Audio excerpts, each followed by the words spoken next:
Okay, yes. All right, we should be coming through loud and clear now. How's it going, Are man? we here? Yeah, Are we we're here? here. We're here. Hello. So yes, thumbnails. Yes, I don't have time to Photoshop thumbnails myself all the time. Uh, Well, so I need to play yeah, around with Grok, I guess. I haven't I played with got to Grok play at around all. with Grok, and it's doing a good job, but a slightly better job than previously. So it's Well, learning. the one for today, I first glanced at it. I was like, wait, is that Mark Hamill? Younger Mark Hamill, but it wasn't. So, No, no, no. That's that was actually like I think the sixth or seventh try because I've used the other ones before, except for the very first thumbnail I did that Madden one. I did that one took a while. I was actually doing that one before we even read the script. yeah, if you don't use Photoshop a lot and frequently, you start to forget stuff, and it just takes forever to get anything done. So you end up Yeah, spending half your time like looking at videos of like, how do I do this? And so yeah, I do. and I've I'm got so out of that older world now. versions of the Photoshop. Like I got one from like 95 that does still 80 to 85% of what current day Photoshop does. It and still with the same high quality output, which is amazing for something back then. But at the same time, it's like, there's some things you just cannot do, and you got to go around the hard way. And when you look at the current Photoshop stuff, and you realize, oh, they're making it a subscription fee, so you got to pay monthly to use it. Well, that's stupid because I'd rather just pay a large sum at the front and then not have to worry about it forever, Yeah, as but that's our opposed to future. yeah. Everything's going to subscriptions, man. Everything. TV, movies, video games, like everything is subscription, and I hate it. I hate it. Yeah, I'm You not. will I'm not own a you will fan. own nothing and you will be happy. See, well, I Isn't that mean, the of the future stuff, predicted I future? own tons of great old software on CD and floppy disk, and I've still got those CDs and floppy drives that I can hook up to my current computer. And I've got a bunch of black market stuff from my college days burned on discs somewhere, but I it's so old I don't even know if it would work right on. In fact, I'd have to dig up a DVD drive just to plug it into my computer. but actually, oddly enough, Windows has modes in it where you can go back to older versions to reverse Oh yeah, compatibility on stuff. compatibility stuff. Yeah. Yeah, which is until they realize that that's going to be bad for business, that they haven't gotten rid of it yet. So I'm hoping they don't ever one of these days. But dude, so glad to have you back. It's Yeah. the last Saturday show of October. It's my favorite month of the year because Yeah. this is my birthday month and I love fall, so this is awesome. And Halloween is my favorite holiday, so this is sort of like trifecta. I love October, so That's awesome. So happy birth month for you, sir. Happy to yes, have you thank here. you.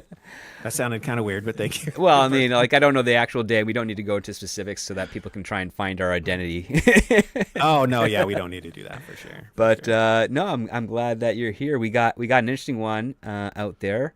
Yeah, I gotta For say, I was hoping this would be a little more Halloween themed. It's really not, but that's okay. It was a pretty fun script. It was okay. It was all right. yeah. Well, I actually, love the premise. yes. Actually, let's get into it right now with the show intro.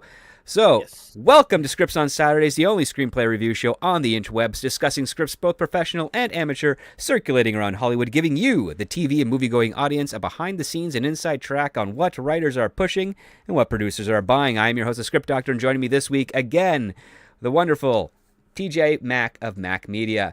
Dude, I'm losing count of how many times I've got all these co-hosts coming on at this point. Oh yeah, you got to stop doing that. The show you've had it for. I mean, when's the 1 year anniversary? Was it January or February? When did we first start it? I can't remember. Oddly enough, January 6th was when we started the Yeah. show. Yeah, you got to stop trying to keep track, dude. Just be like, hey, welcome back. Yeah, well, this is episode 43.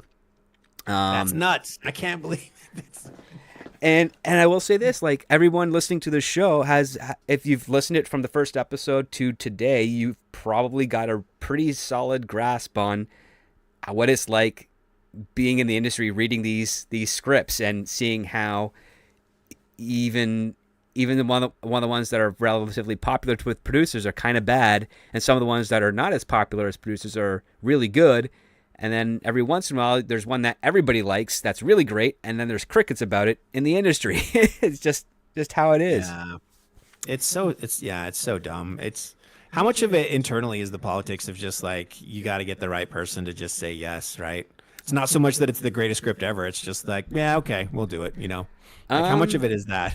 Well, I mean, it's not it's normal politics as opposed to the party politics or the ideological politics. It's a little bit of luck, knowing how to sell the idea that you have, conveying the energy, You, and you you date the right person's daughter, that kind of a thing. for some people that works, but it never usually goes beyond a couple of movies if you're lucky, because the market basically kind of resets you all the time. Yeah. So no matter how hard you try to push it, you usually bounce back or find your way into a pocket of the industry that is your comfort zone, and that's just kind of where you reside until you hit that big, that next big thing that either sets a trail afire or just piggybacks on the coattails of something else that worked out really well. It's all it is luck and timing, but the only way you can actually make sure you succeed is you never give up and you keep on persevering, and your level of success will eventually find where it's supposed to go. They'll find a home. Yeah, pretty much. I mean, that's one of the Just don't weird forget. things. I was gonna say, don't forget us little people when you hit it big. You I have can't your even first listen. $1 billion film. I've never done $1 billion film, but I mean, I'm successful enough that I can do this show. I can still pitch and work on projects. I can still get contracts for global distribution for indie films. I can still network with people. I can still talk to wonderful celebrities and like legit non-crazy people, and then the occasional crazy person. And yeah, I'm liking this because this sphere of YouTube that I'm in kind of keeps me a little bit humble still. Because otherwise, I just probably go off the rails and be nuts. Well, I do have a question because you're part of the industry. You're seeing it from the inside, where the rest of us are sitting on the outside. And I think a lot of people would be interested in this question or the answer to this question. So I'm going to ask it, which is, where are we at with putting all the DEI woke crap behind us and getting back to passionate, films that have a heart and have a good humanity message instead of a political message? Like, where are we at? Are we gonna get back to those days? Is it finally behind us mostly, or what are your feelers out there telling you? Well, if you've been following Film Threat and some of the trades, you'll kind of notice that there is a decline in production, that the media is trying to say, oh, this is the worst thing ever for Hollywood. Will it survive? But it's actually the healing process. It's basically like a glutton who goes on a diet to get healthy, and they're just shedding out, they're cutting out their sugars, they're cutting out their carbs, that the unhealthy carbs, and they're losing weight dramatically to the point where you're getting concerned about them. But when you actually take a look at what their proper diet is, you realize, oh wait, no, they're actually getting really healthy again. They're just reducing in size so drastically that it's kind of a shock to the rest of us, and that's kind of what's going on. And this has been happening. It started 2 years ago. It took a big leap forward after the WGA writer's strike because the contract put meritocracy above ideology. And that gave Thank power God. to showrunners and experienced writers and producers to basically say, if you want to get that residual bonus, you have to be a good enough writer that people want to watch what you're writing. And so if you're doing a writer's room and your higher ups are saying, hey, you have to do these, DEI quotas, the showrunner can say, well, do you want to make money or do you want DEI quotas? Because you can't have both. And Yeah. and obviously they want to make money.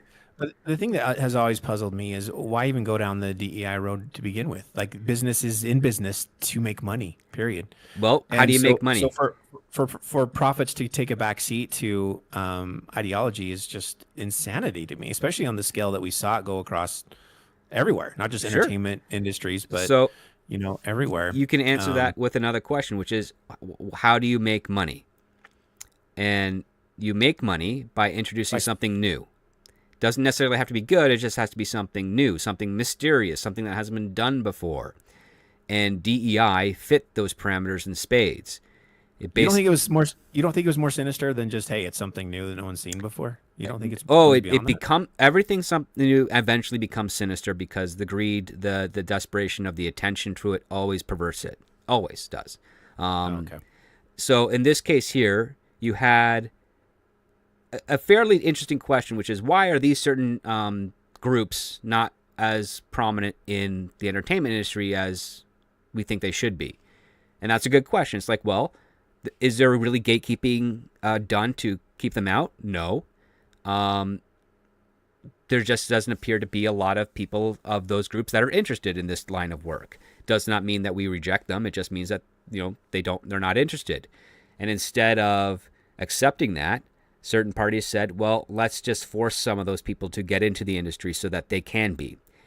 But you have this new marketing angle where you no longer have to worry about the merits of the story and the production itself. You just talk about, oh, these are the people that are working on it. These are their backgrounds. These are their personal stories. They've taken the worst part about pitching a story, which is you have to sell yourself in addition to the story, and they just abandoned the story part, and they just said, we're just going to now market the creatives behind the story as opposed to telling you how awesome this story is. And that's where everything kind of shifted. And then you're bringing in these people who have potential, but are not necessarily have refined their skills. You're giving them opportunities that they have not earned and responsibilities that are outside of their field, and they are stumbling with them.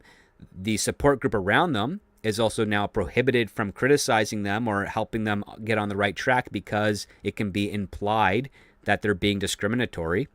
And so now you basically have a building on fire set by the firemen, and the firemen who want to put it out are being told they can't because that would be offensive. And it's just so stupid. It's insanity. it is. But so I mean, stupid. when we had the teen sex romp period between like 1999 and 2010, they went from, each of those films had a little bit of a heart to them, but that heart got smaller and smaller and was eventually removed from the body of the story, and it just became, let's just have a bunch of teenagers, late teens, early 20s, in college students, just messing around with each other. We'll have, a woman take off her shirt, and it'll be funny and arousing. We'll have sick, gross jokes with bodily fluids and pranks, and just go all nuts to the point where you're like, well, what's the story? Who cares? They just want to see these set pieces and these things around and that part. And that was a terrible time for film and for comedy at that point. And wait, give me your worst example of one of those. I think it's one of the American Pies, the straight to DVD American Pie films, probably with the frat house one. Where it was like the war between the two frat houses. That was pretty horrible. What about I'm trying to think of some of those. Van Wilder, the one with Ryan Reynolds, was that what that one was called? Van Wilder? Van Wilder was one that helped kind of like kick it off after American Pie, I think. Dude, Where's My Car was not so much a sexual one. That was crazy science fiction. Like that one in a place you never expected it to go. At that age when that came out, I thought that was hilarious. I watched that movie like 10 times. Yeah, but it was like kind of like the raunchy comedies. And the thing is that when you kind of get suckered into seeing the money coming so easily for those things, you just go for it. At the same time, because the budget was so low, right? Is that what you mean? Budgets were always low. And when you take a look at the parallels of that, you have something that Keenan Ivory and Damian Wayans accidentally started when they did their Scary Movie parody. And then after a couple movies, they left and they handed it over to their assistants, who are just really gophers. And they did Date Movie. They did all of those. They didn't do Superhero Movie. That was the Zucker brothers. But they did Meet the Spartans and all of those horrible films. Oh, I remember that movie. Yes. And again, it's the same model that you've seen over recent years with regards to injecting something that doesn't feel natural because you're chasing dollars that appear to be there but aren't really. Now, had the budgets been shorter, the dollars probably would have balanced everything out, and then you'd be getting inundated with them all the time. But now, because of certain other producers who maybe have toted the line for all those things, but never really believed in them, there's been money and excessive bureaucracy in film production that just have been raising the budget so high. However, that all started to change 2 years ago, and only now the audiences are starting to see the success of that. It's slow, and it's but it's not as abrasive as it was, like Last year was the first kind of start of seeing, oh yeah, there's a crack in the armor. We're starting to see some good movies. You got Oppenheimer, you got Dune, you got Willy Wonka. Those are coming through, and people are really liking them, and people are going to movies for them. I know we don't want to go to this path, but only one of those movies was good. True, but again, all those movies that had in common is that they weren't pushing an ideology. They weren't trying to. And it was Dune. Dune was the best one. And they also, like, the trades weren't doing anything to try and stir up controversy between audiences and the studios, because that's what they've been doing for the last 7-8 years anyways. And this year, you know, I can see that. Quality aside, you still have Beetlejuice, that people really like that one. Why? We just tried it. I made it 40 minutes and I'm like, I'm done. I cannot stick out this movie. I was so boring. I was so bored with the new Beetlejuice. Right. And I wanted to like it. I'm like, yeah, give me a new Halloween movie. Just to watch it, just to see how well he brought back the character, you know, I was like, okay, let's give it a chance. And me and my girlfriend both were like, I finally looked over at her. I was like, what do you think? Should we just call it? And she's like, yeah. We just turned it off. Well, then you missed a lot of you actually saved yourself a lot of trouble, because I was not the biggest fan of that. But you also had movies like Beverly Hills Cop Axel F, which I thought was pretty solid. Okay, that's on my to-do list. Are you saying yes, I should give that a shot? I'm saying everybody should give that a shot, because even it does this one thing really well, which is it sets up the daughter to try and be that obnoxious character that is always in the right, but the dad perseveres and doesn't let her get away with that crap. So he's being a dad still, and he's being a good dad at it, but he's also doing his mission. And then it has a very Eddie Murphy classic type of ending that makes you kind of go, yeah, this is fairly done well. I think it has its stumbles to it, but it's good. Well, because Tom over at Midnight's, he loved it, right? Isn't he a huge no, he hated Hills it. Cop fan? Or he hated it? Okay, yeah. So that's what it was. He's a huge Beverly Hills Cop fan, and he felt like it just completely sucked. The new one was just like a cash grab, or what? He didn't like it? No, well, he didn't like the daughter, and you're not supposed to like the daughter, which is fair. But no, he has a valid opinion. I think his arguments for it are sound. I just got something else from it, and I dug it. I really liked. I'll give it a chance, but I'll tell you what, Script. I've known you for about a year now, and I've listened to you longer than that, for a couple years before that, and you've talked me into a few. The one that really stands out was the Barbie movie, and I hated it. And I listened to your breakdown and how it's like very what's the word? Not ironic. It's satirical, actually, but yeah, satirical. Thank you. And you broke it down very deeply. And I'm like, I had all that in my head going into it, right? So I was like, okay, all right, I'm gonna look for all this stuff. And all I walked away from after watching it was, I see why so many people empathize with Ken. That's the point. And yes, which was, I don't know if that was the intent or not, but it was there. And then the rest of it was just really obnoxious. And I was just like, I don't get it. But it's not my movie, right? It was really targeted towards women. And so that's great. They got something that they loved. I really wish we could get a new, like, something that's just manly men stuff. I mean, we got Top Gun, which was pretty good, but I mean, like, manly men stuff. Like, let's get a new Conan Well, you got movie Gladiator 2 coming out. I mean, the other part too that I appreciate with Barbie is it was a movie about defending the gender of the property, right? When a man took over Barbie Land, they didn't like it because they're like, oh, men don't belong to be in charge of Barbie stuff. It's for girls, by girls, right?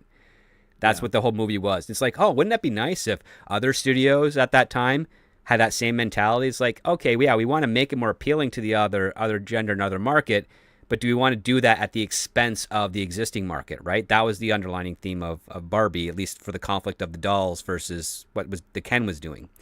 We should do they should do a live action, and I use that term loosely anymore because what does it really mean with so much CGI? But a live action Thundercats that's just like straight up testosterone, dude, just insanely awesome. That'd be crazy because the cartoon didn't really have much of that at the time. That's what I mean. But you look at Transformers, and it's the same thing. You saw what it started as. Transformers went over the cliff, just like the Fast and Furious movies did.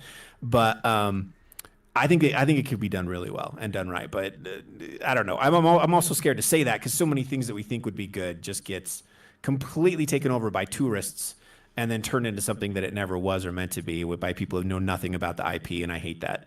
But yeah, I think that we're doing a lot of talking without talking about this script. Well, I mean, it's a complicated industry. This script We- could definitely benefit with a little bit of what you're suggesting with regards to like this, masculinity and some yes, action. thank you. That's a great So way to tie it back to the script. So yes, this could be a very good manly man script, and possibly. there's even a good gratuitous scene in it, which I thought this could be done right. You know, it could be fun. So So let's get on to it. yeah, Let's not let's keep do it. everybody waiting. So this week's script we read The Peasant. This placed in 32nd on the 2023 blacklist. It is written by Will Dunn, and it achieved this with only 12 votes. So like only one vote above a few of the other scripts we've already covered so far on the show. The logline is, in the 14th century, a lone shepherd rages against a company of mercenary knights after they ransack his peaceful peasant community, proving that he is more than he seems. TJ, let's share with us the synopsis of this. All right, synopsis. In a land where feudal power crushes hope, one shepherd, Oliver, seeks a quiet life of purpose. But when his surrogate family falls prey to the notorious Red Company, Oliver's quiet strength meets an unstoppable fury. Equipped with unyielding resolve and a dark past, Oliver goes after Janik, a ruthless knight wielding power for profit, and his vicious band of mercenaries. So this, I read the log line. I saw the synopsis. I'm like, this is John Wick in 14th century Europe. Like, Yes, and definitely.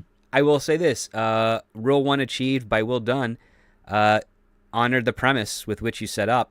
This script definitely is John Wick in 1500s, 14th century. Yes, Or sorry, sticks to it all the way through. 14th century, 1300s. 14th century. Yeah, Yep. of Europe.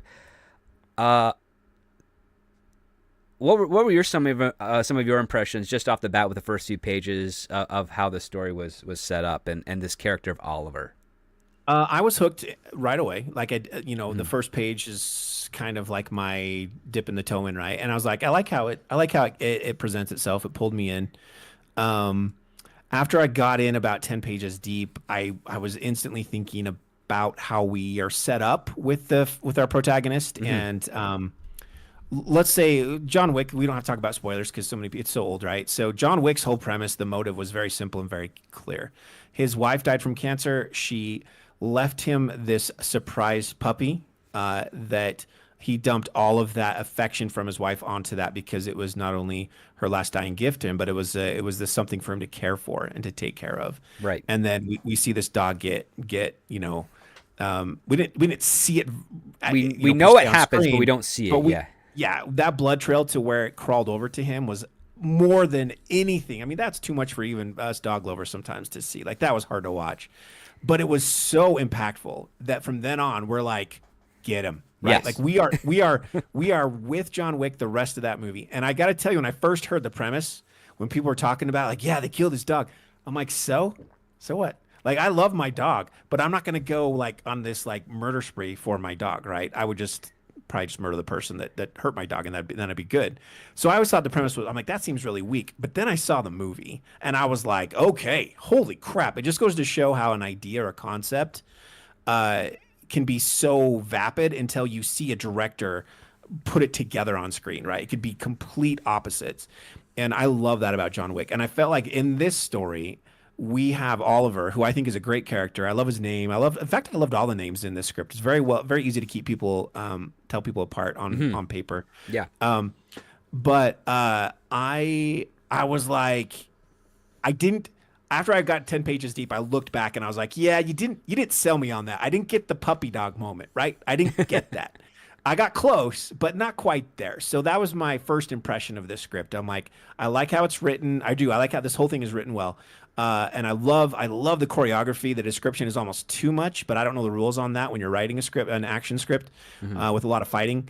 How much of that you leave up to the director or the fight choreographers and stuff. But anyway, I just felt like I needed to care more, and that's important because later on, as your protagonist is getting, more and more trials and suffering more, and there's more conflict, you need to really be with them. And with John Wick, I was with him no matter what happened. Right? it's there's no question about your loyalty to that character at that point. Like, let's go. And for this, I was like, yeah, let's go instead of let's go. I was like, let's go, I guess. Let's see what happens. And so that was my first impression. What about you? Well, mine was somewhat similar to that. I actually enjoyed the character of Luca, who's a little boy that kind of wants to be a knight, and he doesn't want to be a farmer, but he likes living on the farm. He loves his family, but he admires Oliver, who is this shepherd who's quite interestingly described. Like, you can't tell if he's like 30 years old or 50 years old because he's seen a lot. Like, he's definitely gone through the ringer, and they make sure to keep that relatively ambiguous. You never fully know, but you do know that he's a very passive, wise man, and he's got a little bit of like an Obi-Wan to Luke Skywalker relationship to start out. To go back a little bit, like when people were telling you, oh, with John Wick, it's they killed his dog. They're missing the biggest part of that premise, which is they killed his dog that was a gift from his dead wife. Like, that's what does it. Like, that is what gets you hooked. It's like, oh, I get it now. The last, a gift from the last woman he ever loved is taken from him by these horrible mobsters. And in essence, what we have here is we have a story where the premise is that Oliver, we find out through actually probably some of the best dialogue in the script is in the first act, because we find out that Gio, who is Luca's father, found Oliver, who is hurt and on the mend, and he offered him a place to stay for a time being. And when he healed up, Oliver said, I could watch over your sheep because you have a huge herd, and I could do that. Very symbolic, very symbolic too, and foreshadowing to boot, which I like. I mean, that was done well. And then on top of that, you have this great message of nobility when it comes to, well, why do you learn how to fight? And it's not for adventure, and it's not for excitement, and it's not for revenge. It's because you have these skills so that you can protect the people that you care about. And that's the whole method of it. And this is the lesson that he's teaching Luca. Luca really wants to be a knight. And we have this very interesting scene where some knights do actually wander through. They're a little bit gluttonous. They're landowners. They're highborn. But because both Oliver and Luca showed them courtesy, one of the knights just tosses the boy a silver coin, which is worth tons of money. That'll buy them food for like a couple months. All for just being and setting. polite. Sorry, script on setting. We're in Tuscany, Italy, by the way, everyone. Yes. This is where this is all happening. Sorry. So this is in Tuscany, Italy. Oliver is clearly not Italian. He's not fully described, but you get a sense of the way he talks that he's probably from London area. And he's grown quite fond of this family that has taken him in, and he is actually getting himself prepared to leave to go on, to further adventures of sorts, or just to stay passive where he is. But the family, Luca, Gio's wife, Chiara, decide like, hey, why don't you stay for the winter? You're doing such a good job with the herd. They're eating well. We haven't lost anyone. Any of the sheep. We're gonna make a lot of money off of them. Yeah. Yeah, they're gonna give him his own room. It's like that's a big step. When like, okay, you're gonna be kind of part of the family now. And then we see him at that one point check inside the stack of hay and pull out they don't show us right away, but he pulls something out. He pulls something out that he cherishes, and then he just puts it back underneath. We get this really interesting encounter between Luca, Oliver, and some wolves that were orbiting the herd, and Luca manages to kind of stand his ground, but it's really with Oliver's presence that the wolves kind of decide to run away. And but he's teaching Luca some valuable lessons here, that you get the sense that his dad is teaching them as well, but Luca's not paying much attention to him because he's got a closer relationship with his father, so it's easier to dismiss. Whereas with Oliver, there's this mystery about him, and there's this confidence that Oliver presents himself having, and Luca just is enamored by it. And he keeps talking about the nobility of knights and how great they are, and of course Oliver and Gio are kind of like saying, well, that's all nice and well in the tales of knights, but they don't often behave that way. And there's this one great line that Oliver talks about with regards to how nobility comes from like honest work over an honest day for any type of position. It doesn't matter if you're highborn or a peasant or a farmer or a knight or a priest or anything. If you're doing good work and you're doing it honorably, that is the highest praise. And it's really quite a decent little bit here, but it's slim. Yeah. Like to your point, like it's all we just need one more beat that gets us there. Yeah, I mean, I was going to ask, that's the thing. I mean, I guess why we do this show is we don't just analyze, but we kind of talk about ideas. And I don't have one here. Like, what would you do? Like, what do you think we're missing in this first? Because, you just went over everything. And it was like, it seems like, yeah, that should be enough for us to be like, care about him and this relationship with this family. Especially with Luca, you get this bright-eyed, blue-eyed boy that's just like enamored with him. And then the goat. And maybe that's it. Maybe once I saw it on screen and I really see this little boy's reaction and how he idolizes the knights. And by the way, when the knight rode by and flipped him the silver, and then the father later on described him as like, says something about, like he probably defend his lands better if he wasn't drinking all the time. Yeah. I kind of pictured him like as the Bloody Baron from The Witcher 3. I don't know if you ever played that game, but he's just this big rotund dude with a beard and like, drinks a lot and just enjoys his wealth, right, in his small little pocket of the world. And I kind of felt that way about this guy, and we do see more of him later too. But yeah, I don't know. What do you think? Like, what's missing? Is it just that I need to see it on screen, or is there something we can add to the on paper that can make us care a little bit more before what's about to happen here? I think what's missing is that you need the village. So, because the village gets is in play in this as well, right? So, right. The fact is, we got him on the farm. We see that he's a member. He's being integrated into the family. He's sharing his wisdom with the kid. He's friends with the farmer. He's being given some property within the farm to live. I would say have him one be in town, where you kind of see how the townsfolk respond to him, and you understand how deep the relationship he has formed here, just being kind of a humble shepherd for this farm. And I think that's what you need, because we do come back to these people later on. And later on, they're actually introduced for the first time. So now you don't really have a relationship going forward with what they're experiencing and how they're so easy to help. It's all done in dialogue as opposed to just showing it. So, like, for instance, in John Wick, you have that point where, he gets the dog, right? And he doesn't really know what to do with it, but he has a routine that he's doing. So what does he do? Well, he gets into his car and he goes to drive it around. And he even, I think, talks to like John Leguizamo's character for a bit spell. So we get to see him interact with someone else. And then he goes to the gas station, and that's when the Russians, say, hey, we like your car. And he's like, yeah, wonderful, it's not for sale, and then drives off, and then that kind of kicks up all the events, right? We see him out integrating with other characters, and we see how he reacts to different situations. So in this one here, we basically get Oliver teaching Luca how to use a slingshot, and not like the Y stick slingshot, but like one that's just a leather strap that you whip around and then you hurl. An actual slingshot. Yes. Yeah, an actual slingshot. The only real conflict you get is the wolves. And with the interaction with the knights, Oliver barely says anything. It's Luca doing all the talking, so we're not getting anything from there. So what we really need one more step with Oliver, say, in town. Maybe he is selling wool, and someone is trying to give him a bad deal, and he's able to get ahead of that, or negotiate a better deal, or something that's more agreeable. We don't get that, because what instead we get that type of moment. Literally the next page, instead of that, and this is where Janek, who is one of the Red Company Knights, comes in to talk about, hey, we like your sheep. There's 10,000 of us. We want to buy them for double what they're worth.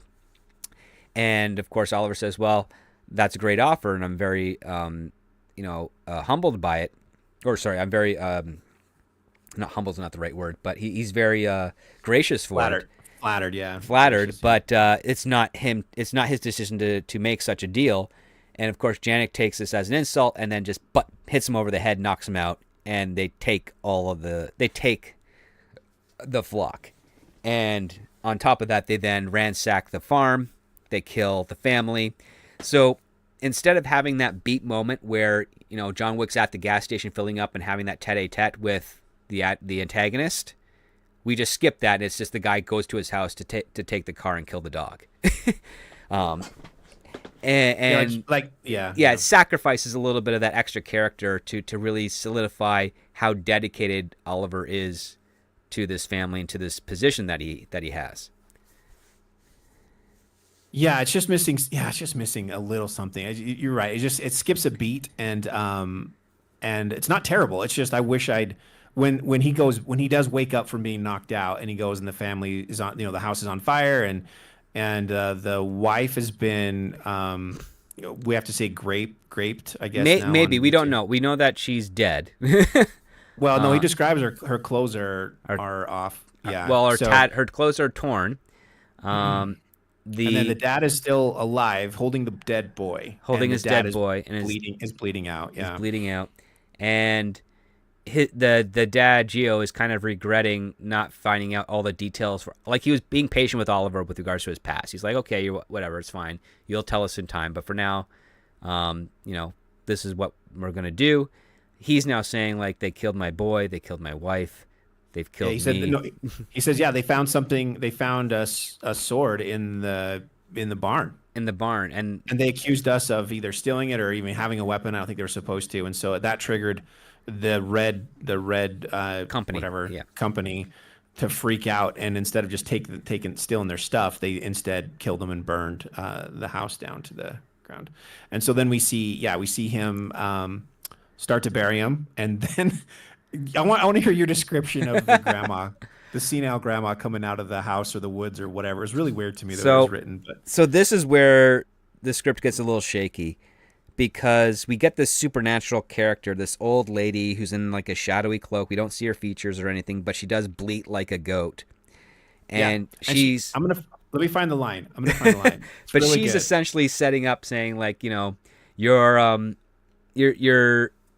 you're not thinking of what I think you're thinking. And even if you do it, it's not going to save your soul or any of that type of nature. And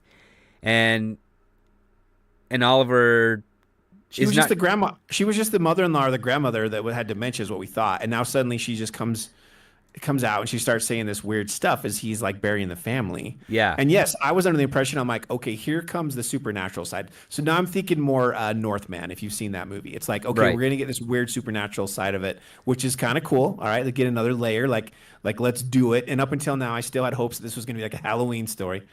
So I saw her come out. I was like, oh, it might be. And the one thing she says all this weird stuff, but let me read this one line. She goes, trouble brews and stews from the ewes to you, but that ewes is spelled like, sheep, ewes. Yeah. A new path appears. What can you do? And it's like this little poetic little rhyme thing. And he's kind of like, what? You crazy lady. What is happening? And then she goes, beats like a sheep bleats like a sheep. And then she leaves. And you're like, what was that? Yeah. What was that? And then you think, it really makes you think, hey, we're going to have some supernatural weird stuff.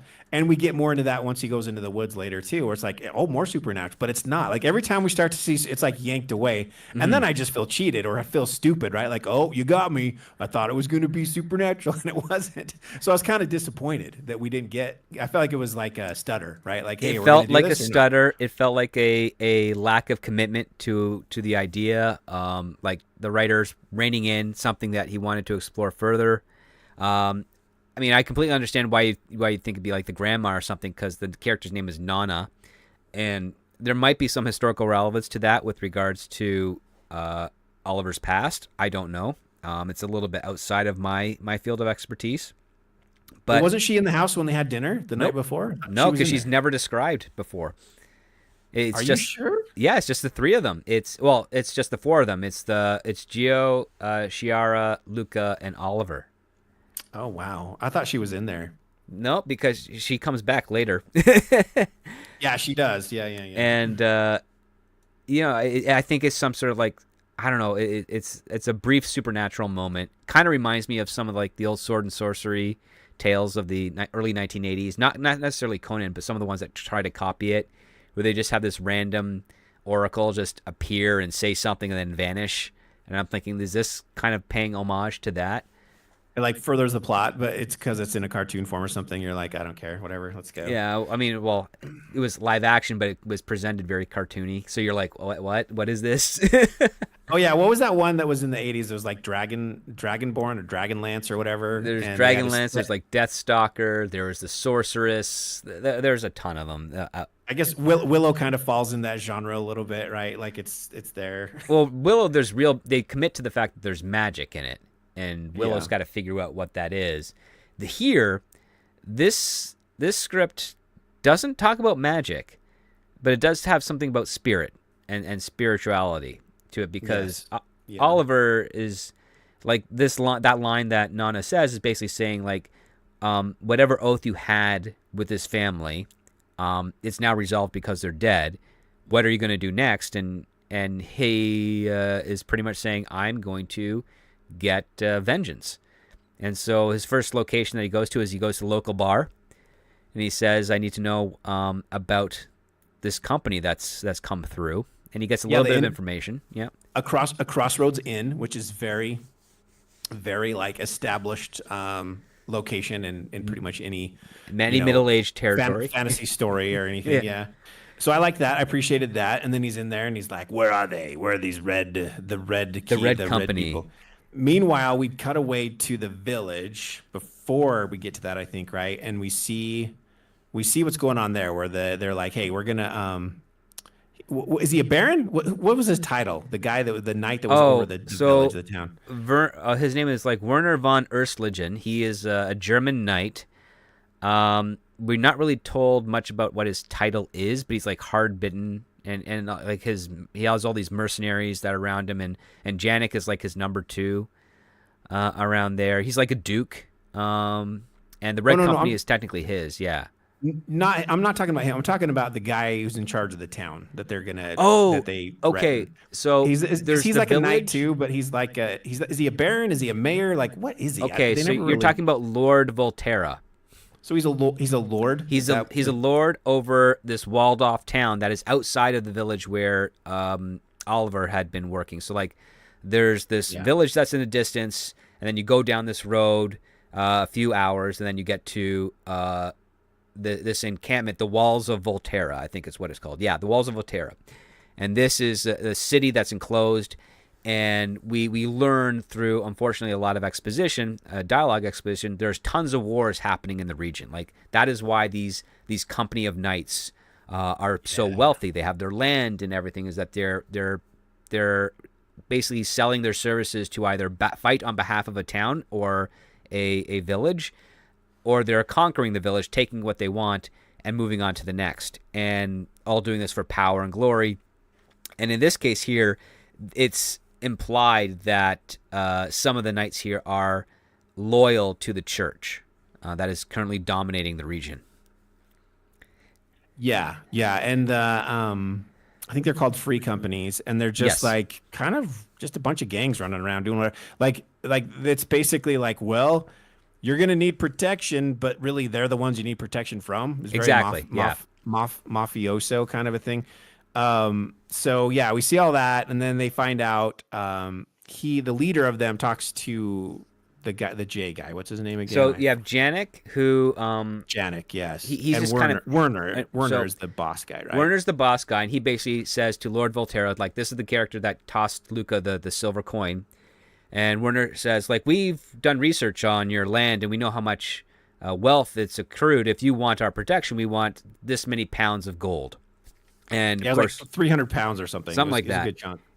And Lord Volterra is like, well, we're a walled city. We think we're okay. He's like, yeah, but are you as good as we are? Like, I can see that you're fat and that you a little bit into gluttony, and some of your men are stout and not as capable.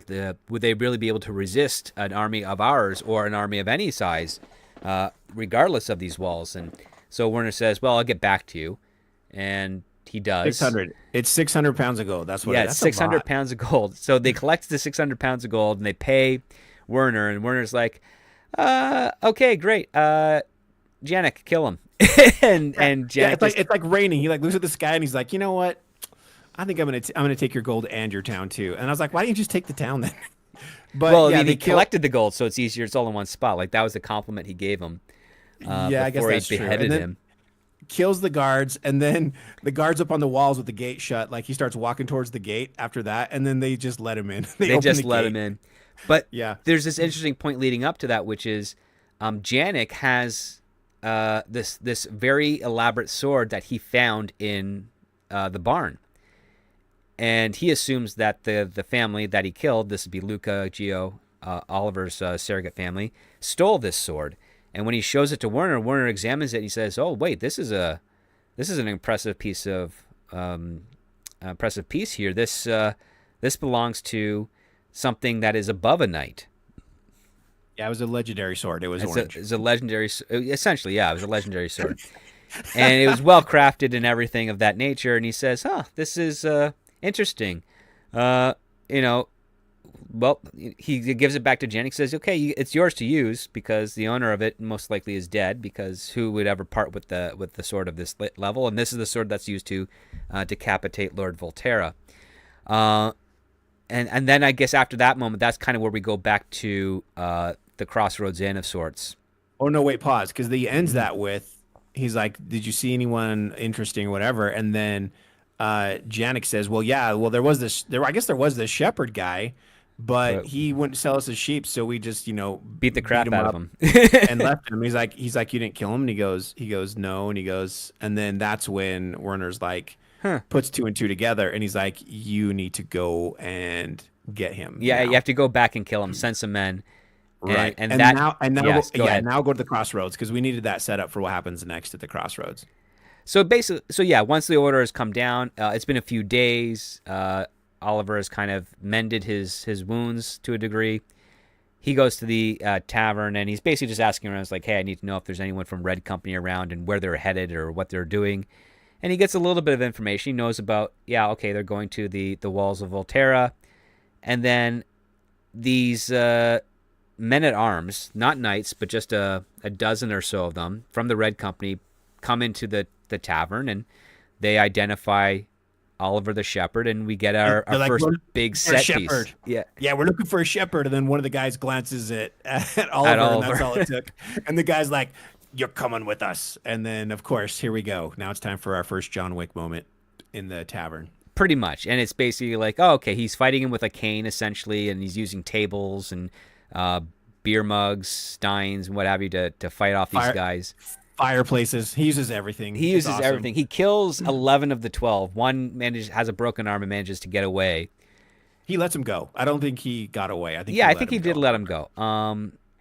And then afterwards, Oliver just starts to remove all the weapons and armor off these dead guys, pack them up into a burlap sack, put it on his trusted donkey.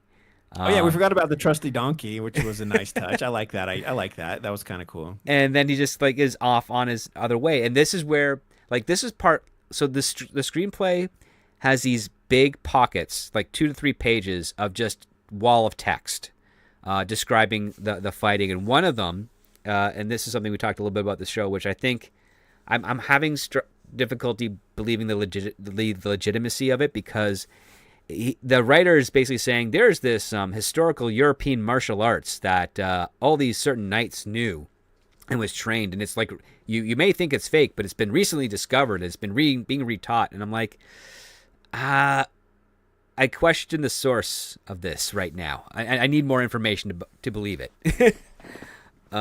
But this is, yeah, and we missed another key thing too. Right there is when the fighting starts. That's when we got our first injection of the description of the music. Remember? oh, I think that's when we first see that. Let me double check. I'm I swiping. can't. Down I right think now. it comes a little bit later, but maybe. Hold on, I'll find it because I know Because this there's was a the thing couple of that was times where like- they mention like YouTubers that have done stuff and see them, like even they'll put their handles in it. Like this is again the editorializing that we've seen in a number of scripts so far this year that really just annoys me, because it's the writer breaking their own narrative to stop the story and explain something to the reader, as opposed to just framing it in a creative way that keeps the reader engaged. Okay, this was not where we saw our first music come in yet. No. But it does come in. I promise. It does a few times. So yeah, and this is where let's talk about tone for a moment because this Hmm. is one of the things that kind of pulled me out of the story was I'm like, are we is this going to be John Wick kind of Guy Ritchie style? Like if it is, let me know, and then I'm going to switch to that channel in my brain. I'm just going to enjoy the ride, right? Right. Or is it going to be a more serious, sort of what's a good serious like movie that took place back then? Like I keep thinking of the musical Camelot. That is not where my brain needs to go. No, but Uh, Excalibur was serious. Excalibur. Yeah, Excalibur. That was the one with what's his face from Pretty Woman, right? And Uh, Sean Connery. Is that the one? no. What was that one with those two? With Sean Connery and what's his name from Pretty Woman? And then That it's all was the about King King Arthur's Richard, court. right? That was the King Richard story. Yeah, but it was Yeah. very serious, like medieval I type think it was type thing. Legend, And maybe. I don't remember, but you know what No, I'm talking about. Like no, Legend's Tom basically, Cruise. Sorry, yeah. is this serious or is this more of like a fun action romp? And that was the Right. thing is, or more. I guess we can go back to Northman. Northman was pretty serious. Like that thing took itself very seriously. And so I was kind of like back and forth. And then on top of that, we kept pulling in like these little jabs once in a while with the fantasy side of it, like with the Nana lady. And I'm like, okay, well, I wasn't sure what to do. It was just the tone kept shifting for me, and that kind of made it harder to understand. Like if it's gonna be Guy Ritchie, like let's do it, let's have some fun. If it's gonna be John Wick, which took itself very seriously and had a lot of action and fighting, but it was over the top, right? Where that's almost unbelievable. But Hmm. that's what made it good, right? Because if it was believable, it'd be kind of boring, right? Then okay, Might let's do be. that. Yeah. And I was just like, well, what are we doing? And I'm not saying that in a really bad way. It wasn't terrible. It just fell off. The tone wasn't quite consistent throughout the whole script for me. And that every time I would switch, it wasn't quite as bad as Whiplash, but it was enough to make me go. It's like when there's a commercial break in the middle of a really cool thing in a movie, right? You're Yeah. watching it on cable, and then boom, this commercial break. You're like, oh my gosh, what's gonna happen? And then it's like, oh, here's a commercial about tampons. You're like, wait, come on, man. Like it ruins that momentum. And that's kind of what I felt like in this. I'm like, well, where are we? Where am I at?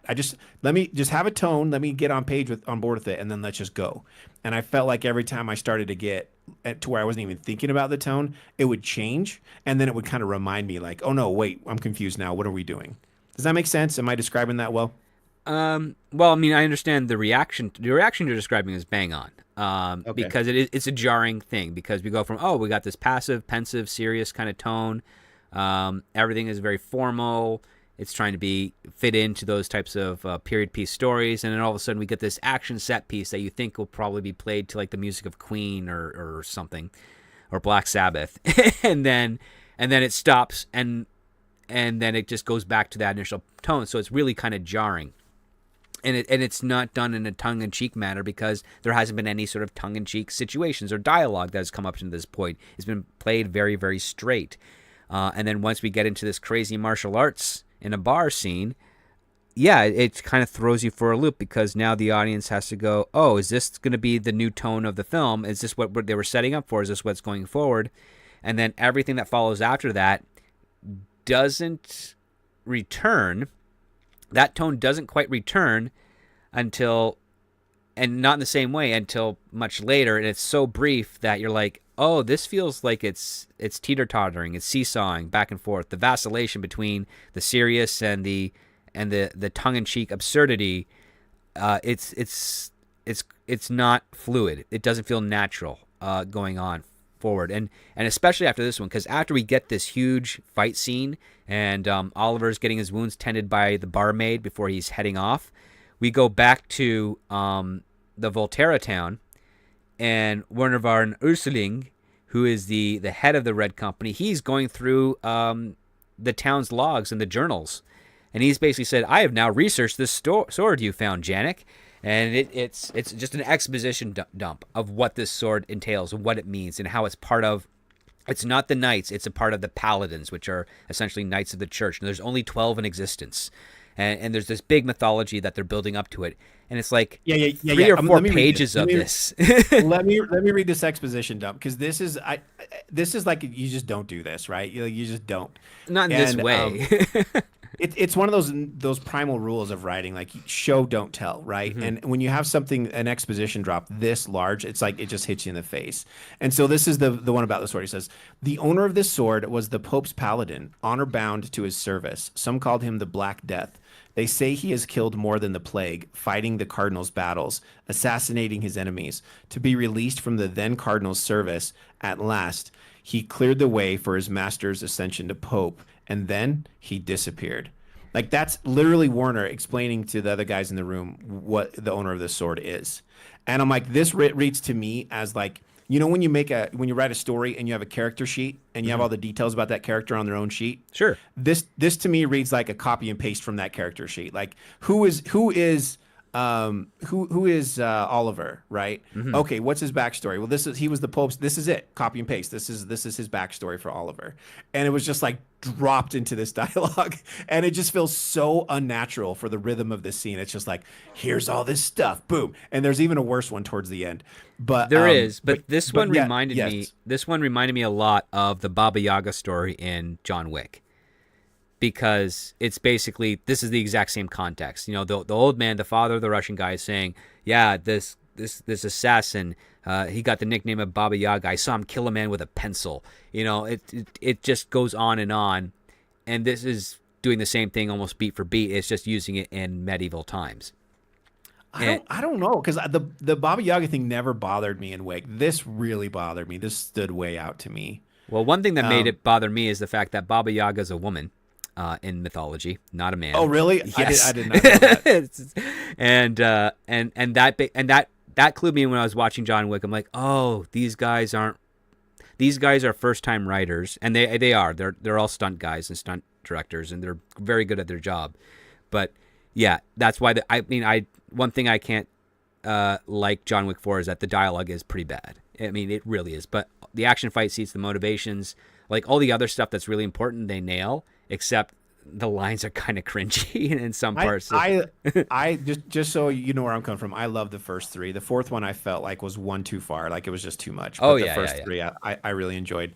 But yeah, I felt like this vibe was way more just exposition dump versus the Baba Yaga story. To me was like it was part of the journey. But at that point, you kind of know what you're in for, and it's like this is this person. Mm-hmm. This is the demon that you awoke by doing this, you stupid kid. He really is. If he wasn't telling it to his kid, if he was just like, I'm gonna just kind of say this to myself in the mirror, it would have been dumb or whatever. But he's saying it to his moronic kid that just stole this car. For me, it felt right. Like this is how he would talk to his idiot kid because didn't he punch his kid in that same scene? Like get his attention? But also Werner hits Janik with the butt of the sword in that scene, in the same scene. Well, like the beats are right there. It's very much like it's a 1-to-1. I guess that's true. You're right. Yeah. I didn't notice that before. Exactly. Like this is what's kind of. I mean, it's clever in one sense because there's the old adage like, good artists create, great artists steal. And that's what this guy's doing. He is unabashedly stealing story beats from John Wick, but he's putting it into this veneer of medieval times, which I'm like, that's good. I'm on board for that premise. Show me that. However, you have to also live up and make it and sell it based on the merits of the premise.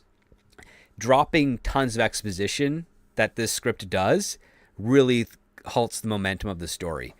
It's so bad. It's so, especially like that one in the third act that we had told you about before we started. We got on the show.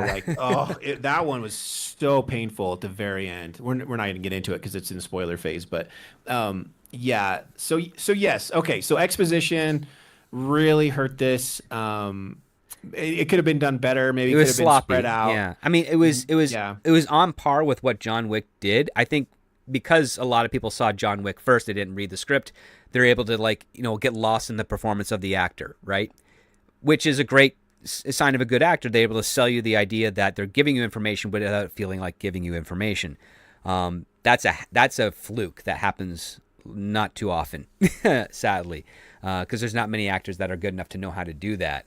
In this case here, when you're not seeing a performance where you're just seeing the words, you know exactly what you're getting and why you're getting it. And it's like, oh, you have to remember this stuff right now because we're going to now build up this myth about Oliver so that when push comes to shove, when he starts doing these amazing things, you are sold onto the idea because we have these other characters talking about him off screen. And you're like, ugh, okay, it's Yeah, but this is telling, not showing, and I know there's a exactly. fine line between that with exposition because you've got to you've got to get the knowledge into your viewer's head somehow to like understand who this person is. Mm-hmm. But I just felt like it was just very clumsy. It should have been way more cleverly done. And now that you put it right up next to John Wick, I'm like, oh yeah, I see that, but maybe you just have to have the right actor in this scene, delivering it, maybe spread it out instead of doing it like with him just saying this. Mm-hmm. You have him say one thing, and then someone else asks him and says, "Well, wasn't I thought that wasn't real or whatever?" And he says, "No, it is." And here's, let me tell you what I saw firsthand. And then he says that, and then the guy responds, So you have it's more of a conversation that we're observing versus like this is almost Janik looking at the camera, or not Janik, but Werner looking at the camera and being like, "Let me tell you about the Paladin." So. Yeah. Okay, I think we beat this. I think we beat this. We did beat this because now we go on our first side quest. Because at the bar, into the woods. When into the at woods the we bar, go. when Oliver learns, oh, this is the town that they've occupied. This is the Volterra town. Well, and it's because it's walled off. They're like, well, how do we get in? Well, you find out. Oh, well, there's apparently like some demons that kind of live in the woods. Well, hold on. So the barmaid that was fixing him up, I thought that was a fun, cute little scene, right? Yeah, Where yeah. He takes his shirt off, and the barmaid or whoever is there, the lady of the night, is like, "Oh, hello," took his shirt off, and then she gets some hard liquor and starts washing out his wounds, and while this is happening, he's like, "Okay, well, that's where they're at. Do you guys know another way inside besides the gate, the main gate?" And it was either the barkeeper, somebody there was like, It was the bod and barkeep, yeah. yeah, we know a way because we smuggle our ladies of the night in sometimes for certain parties, but in order to get in that way, you're gonna need to make a donation or something along that line. Yeah, there's a toll to pay. There's a toll to pay, yes. And so he heads off with he had his donkey, right? Yeah, he had his donkey and he had a cart with a bunch of gear, armor and the weapons and all the stuff that he ripped off those dozen men that he just beat up. Well, he killed them all. One of them he broke their neck in half. Like I almost don't know why I said that. I don't know why I said that. He murdered them all very well. Okay, let's move on. Well, So yeah, he goes only into the only woods one survived. He goes into the woods at night, and now we're getting now we slip into Supernatural again. We'll say Legends territory. Tom Cruise. Now it's like this dark, mysterious, magical forest, and he gets beset upon by two demons. Right? Two female demons with these demon shrieks and short swords, and they run him into a cave, and he does get I mean, this is another big block of like 2-3 pages of just action text, where he finally manages to like subdue both of them and knock off these, I guess, wooden masks that are demon faces to reveal an older woman and a younger woman who have been doing this for some time, where they've been basically terrorizing people that wander through this part of the forest, and if not killing them, definitely stealing from them, so that they can kind of live this free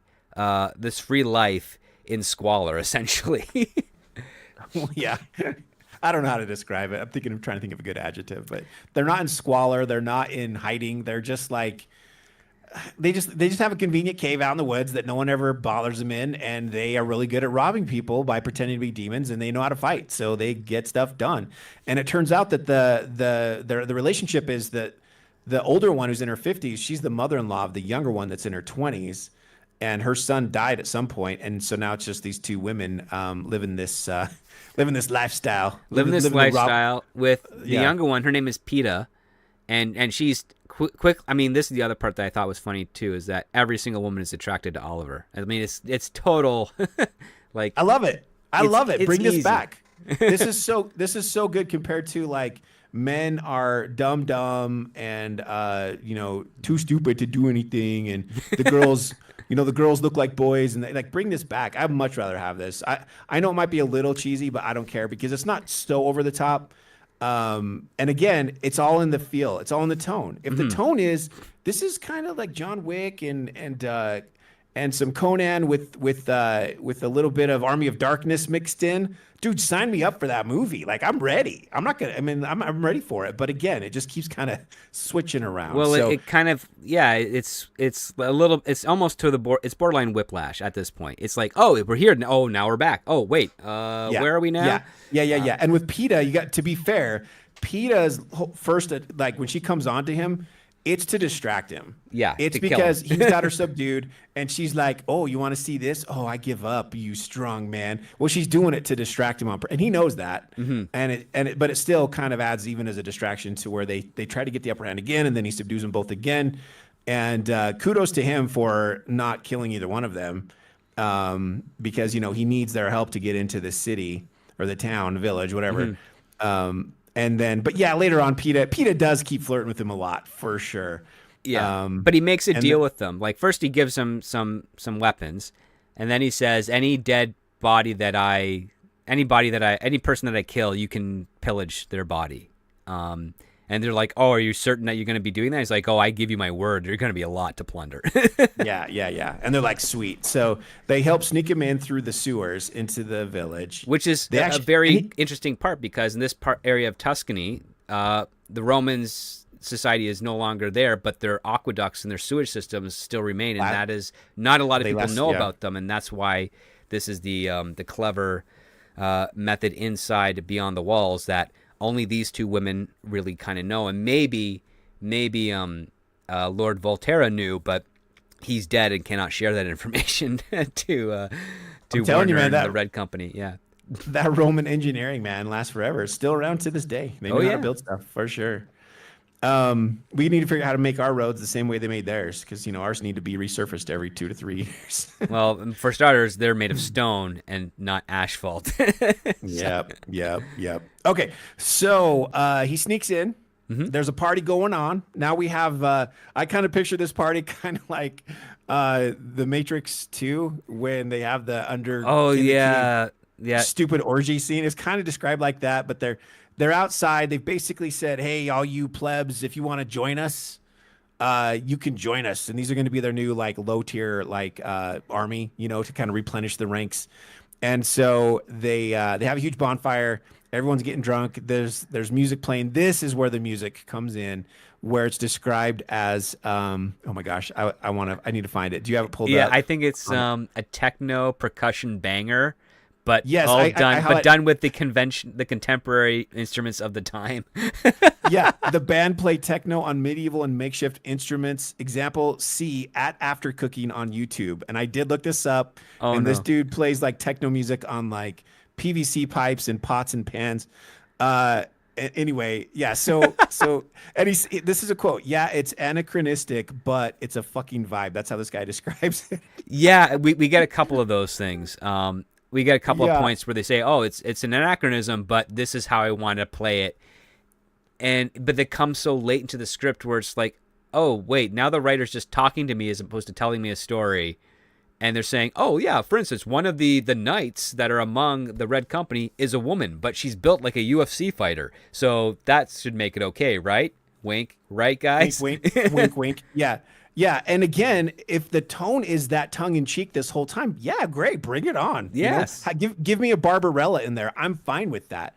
And even this, like with the way we describe the music, my brain first went to like Mad Max, right? When the new Mad Max, when they're chasing Furiosa, and the dude has the guitar and the flames are coming out of that big truck that he's on and all that. Like, if you just look at that, you're like, this is dumb. But in context, you're like, okay, it's just one more thing. What's one more level of crazy amongst a sea of crazy? So it's okay. I'm okay if this is what we're doing. But again, the vibe just changed here. The tone changed. And I'm like, just stay on the same channel and let's have a great time. Make it all this crazy. Make it all over the top. Make it all be like, yeah, it's like in A Knight's Tale when we heard Queen "We Will Rock You" during a jousting match. Like, if I just said that, you'd be like, that's dumb. But if you've seen it, you're like, oh yeah, it's kind of fun. It's part of the fun of the movie. Yeah. Oh, yeah. I liken it also to say Robin Hood, Prince of Thieves, where they're doing the chop for the Cleveland Indians. They're doing the antagonizing there. Or the Arsenio whooping. It fit the rest of the movie, and so So again, this is just one of those things. Sorry, beating that horse, but the tone just keeps shifting, and it's not night and day whiplash, but it's enough that you're just like, wait, what are we doing? The rhythm keeps changing here. And so anyway, now we're gonna Well, see. so while this is happening, Oliver Yeah, is going Batman Begins style, and he's just like yanking the Red Company guards that's out a of the perfect description, dude. out of the crowd, and then just taking them out one by Yeah, one. I think he gets up to yeah. like 7 before he gets caught, right? It's a while, yeah. You just see these people like disappearing. Like he started with the two guards that were like the bouncers. Like, hey, what are Yeah. you doing? He's like, I got business with Janik, and they're like, he's busy or whatever. And then he just like headbutts one of them or whatever. He just takes them both out, and then he's just sneaking around the edge of the crowd in the darkness, like Batman style, just like pulling people out of existence, basically. Pretty much. It's pretty good. Yeah, it's pretty good. Again, like, yes, let's go. This is fun. And then yeah, then what happens next, script? Well, what happens next is I think two no-name knights, like one's like a burly knight and the other one's got like a pair of daggers, who happens to also be female. So we have another female knight. They kind of surround Oliver along with Janik, and so it's like a 3-on-1 fight. And it doesn't go so well for Oliver. He Wait, gets hold on. Up till now, Oliver doesn't have a weapon. You guys, right. The two witches. I didn't understand this either. Like why they're dictating what he can take with them, but somehow this happens. And the one gives him a shield, like A kite a shield. teardrop shaped. Yeah. Yeah. And so sorry, there's just so much to keep track of. But as he's going through taking these dudes out, Batman style and stuff, he doesn't have a sword, he doesn't have a dagger, he doesn't have an axe, he doesn't have a mace, none of that. He's just got this sword and this shield, and he's using this shield to just like, it's kind of awesome, right? Like it's Yeah. another unique thing. Like again, this is cool. So yeah, now keep going. So yeah, he's using the shield to like defend from the attacks, but he's also using the sharper edge of the shield to like stab into people. So he's having some fun with it.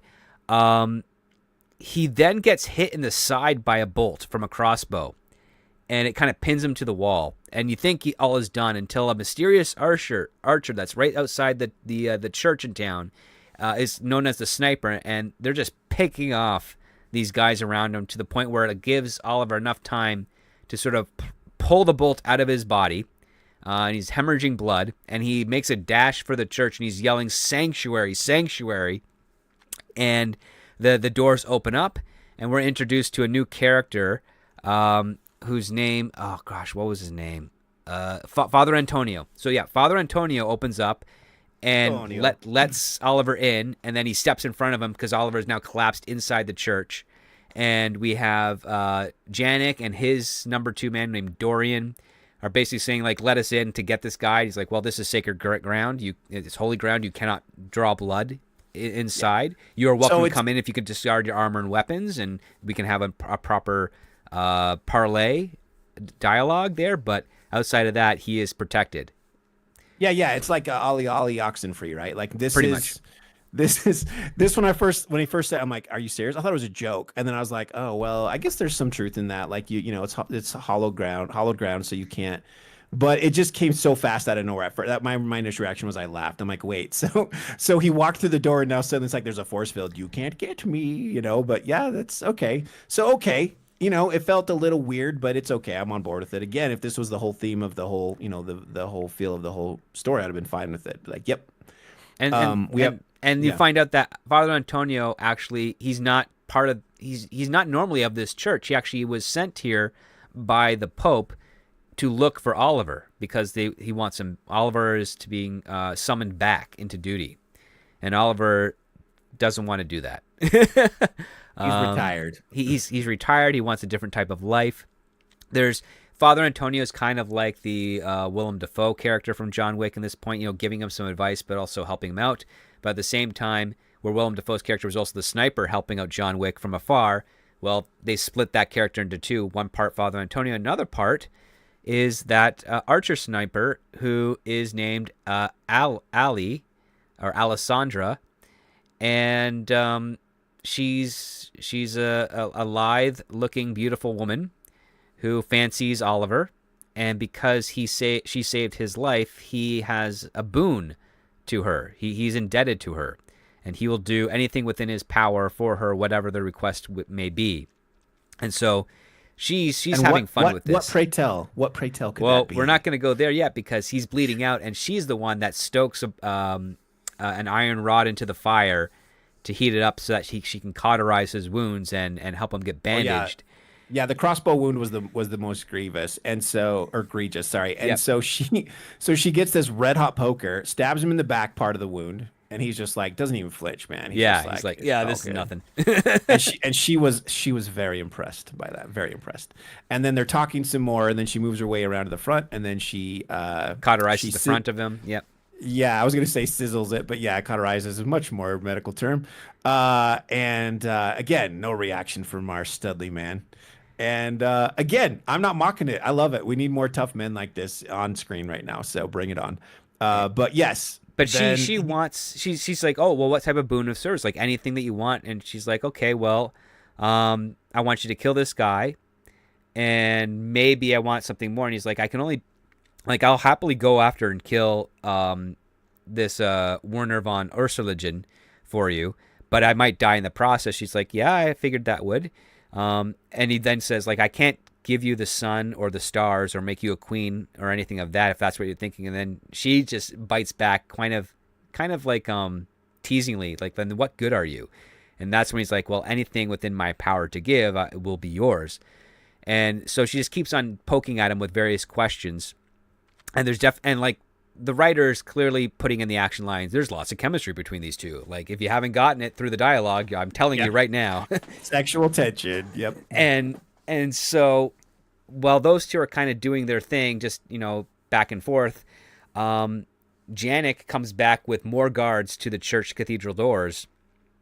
And Father Antonio answers, and he's like, I demand you let me inside. I demand to get the guy and kill him.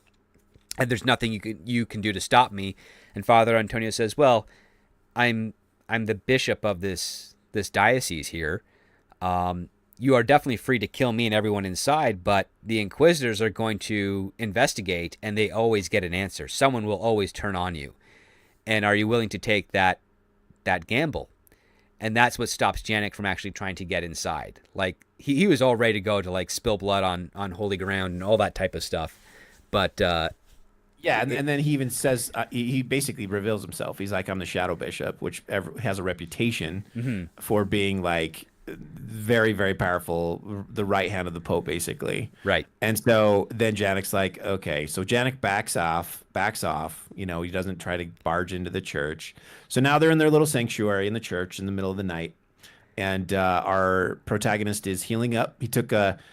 He drank like a potion or something the father gave him as He well. drank which some he like said tea from the east. Yeah. yeah, he brought it from it's kind of again a From little the bit of a Silk nod to Rose. some sort of Yeah. mystical kind of a thing maybe that make him heal faster is kind of what I felt coming from that. And then anything else And big then happen with the father? Other than him just saying like, listen, the Pope wants you back. And Oh yeah, Oliver's like, well, I paid my debt, 10 times. So like, yes, but there's still more to do. And Oliver's questioning the mythology behind that because he's basically saying like the church is in charge of all this region. Like, what more could they want? What more can they have? What enemy? Like he's like saying he's the most powerful person on the planet. What does he need someone like him for? And Father's saying, well, there's some people that are rebelling against him, and he needs those people crushed. And yeah, he needs his Oliver's favorite not. assassin. Yeah, Oliver just doesn't want to be a mercenary, an assassin of that nature. And Yeah, he in fact he has nightmares about it, which we see later too. Like he's had a really messed up life. We even get a flashback to when he was a boy at one point. yep. It's very brief, but yeah. So he's had a heck of a life and been basically trained to be a fighter. Think like what's his name? I can't remember the lead guy on the movie 300. Like ever since he was a boy, like Leonidas, yeah.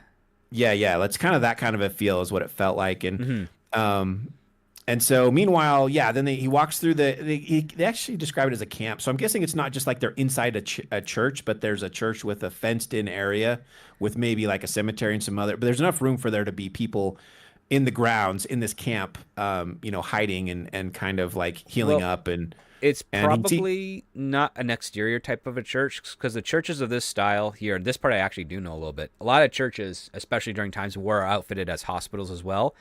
They also have ventilation inside, not great ventilation, but some, where they actually have fires and farms inside the ground. So like there's actually like usually if it's a Romanesque style church, so it's got these large tall arches and columns. And then up at the point where the columns kind of arch out, there's little slats in there, and that's where fire smoke can vent out. and that's what they have there. They have all these rooms, they have all these levels, and that's what I got the impression of this type of church was. If it was in Tuscany, if it's in a walled city that had aqueducts to it and sewage, it would probably have that in it. How big is this cathedral then? Because it does say Cathedrals for are the pretty setting, huge. yeah, it says interior cathedral night, and then it says Oliver walks through the camp. He takes in the sight of wounded and scared townspeople. So all the pews would have been moved aside, and the entire main floor would have just made into a camp for triage, treatment, and so this healing. village is probably maybe at least 5,000 people or so. If you got a church in there that's big enough to even justify building it, right? You're not going to have a church this big if it's like one road town with, like 20 houses and a bar or something, right? Like it's got to be pretty good size. And this one also has a quarters section. So there's a quarters for the deacon. There's quarters for the head priest or the bishop in this case here, and they're tiny quarters, and that just lets you know like the main hall of the church is the most of what it is. Everything else is very tiny else around it, and that's why they're occupying this great space. And there's a number of fires all like formed around there. There's not really a fireplace. They're just like just stone rocks and fires and whatnot. And then we see he sees the next thing that happens is he thinks he sees Luca. Yeah, he hallucinates the boy Luca. Who's just another boy in the camp, with his dad and mom, just surviving essentially. But he hallucinates, and Oliver's kind of like getting PTSD, I guess, at this point. yeah, and then he goes to his room. Well, and then Alessandra takes him to the deacon's quarters. And says, the deacon has generously donated his room for the night so that you can heal up. And Oliver's like, I don't need a bed. I can just sit on the floor. You can take the bed. And she's like, well, she just slams the door behind her and stands in front of it. She's like, well, perhaps we can make an arrangement. And Oliver's like raises his eyebrow. It's a very like James Bondy type scene. Yes. Where she's basically saying, since you're indebted to me and I can ask for anything that is within your power. And she just disrobes like right in front of him.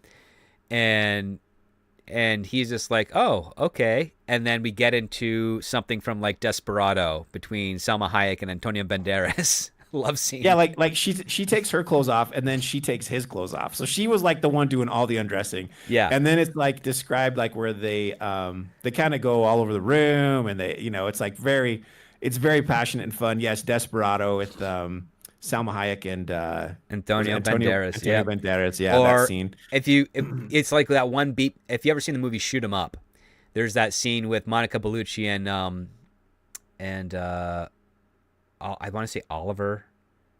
I have not seen that. Oh God, it's a hysterical movie.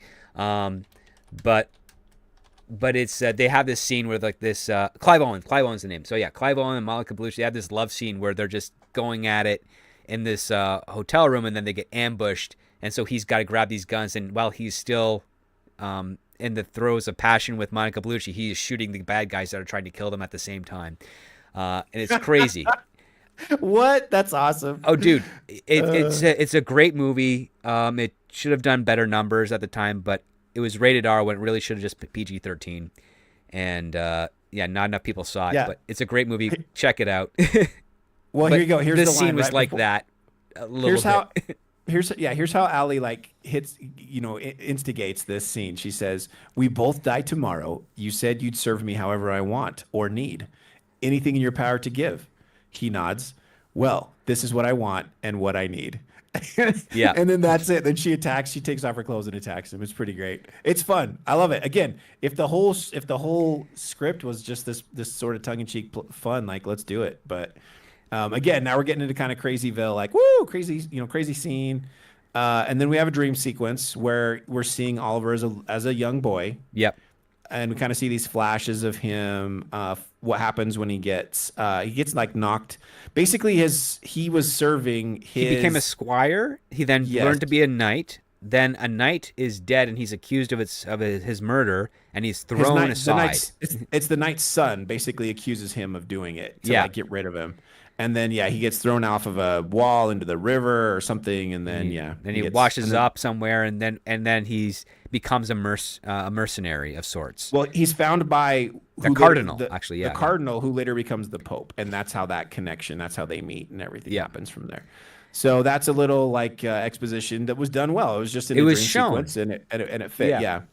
And then we go back to the morning, and this is where I actually loved this action scene. I love this fight scene in this bedroom. Well, we don't get to it right away because we have this bad pillow talk of exposition between Allie about like, oh yeah, my mother was killed when I was 7, and I forced my father's sword master to train me, and then I found these brigadans, and I learned archery, and Oliver's just like, oh, okay, we're talking now. I forgot about this. Yeah, you're right. And then basically he like, she's trying to say that he's a good man, and he's like, I'm not good anymore. Everything about me has been taken and stolen from me, and all I'm trying to do is just get it back. And Allie is basically saying, no, she's saying it in not so many words, or it's actually saying in far too many words, that she's pretty much just in love with him. Like, she wants him for the foreseeable future if she so happens to survive, if he so happens to survive, what they plan to do. And as soon as they start to maybe return to some coitus, Oliver notices that the door is ajar, and he freezes. And all of a sudden, a demon launches out of the shadows from behind the door, and it's Peta again and her mother-in-law, and we get this 2-on-2 fight scene.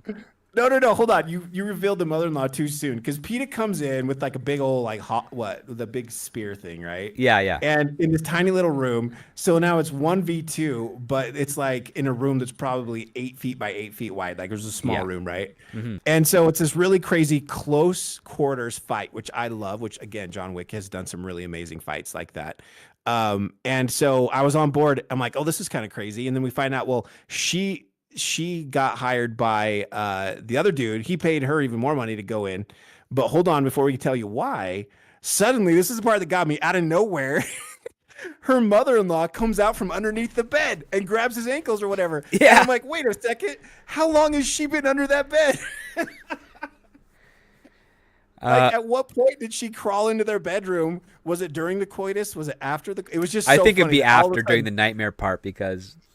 Yeah, because just suddenly out of nowhere, that part I laughed, dude. I'm like, whoa, mother-in-law, do you see these two hands come out from under the bed and yank? And I was just like, dude, that killed me. I died. I was like, again, this was stupid in this context, but if it was that the whole movie was just this fun, wild, like Guy Ritchie thing, you'd have just been like, yeah. Yeah, okay, you'd be all on board. Absolutely. Yeah. So anyway, I just wanted to make sure that, because that stuck out to me a lot in this scene. And so now it's 2v2 in this tiny little room.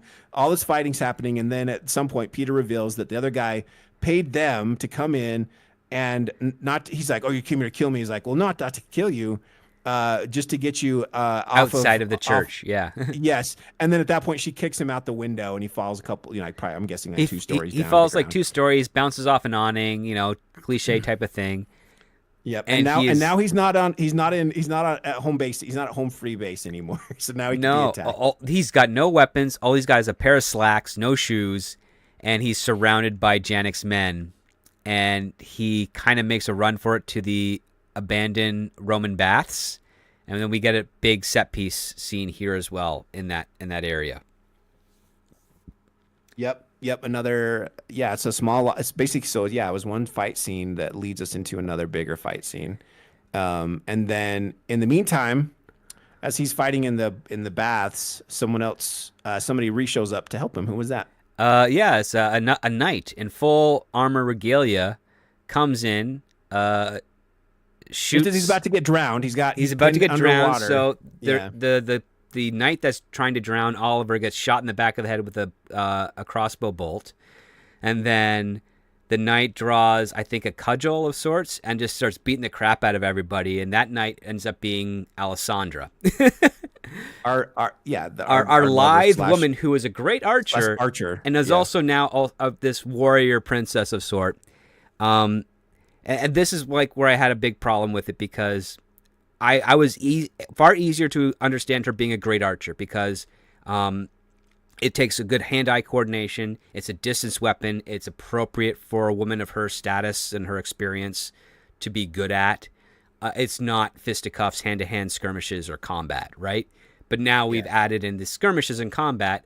However, even though she is getting the upper hand and she's helping Oliver also kind of get a respite and then do something, it doesn't go as planned because she gets captured, Oliver gets captured, and they're now, and this is where Werner comes in and he just pontificates some more about what's going on. Like, at this point, I think we're in like the page 70s, like in the 70s.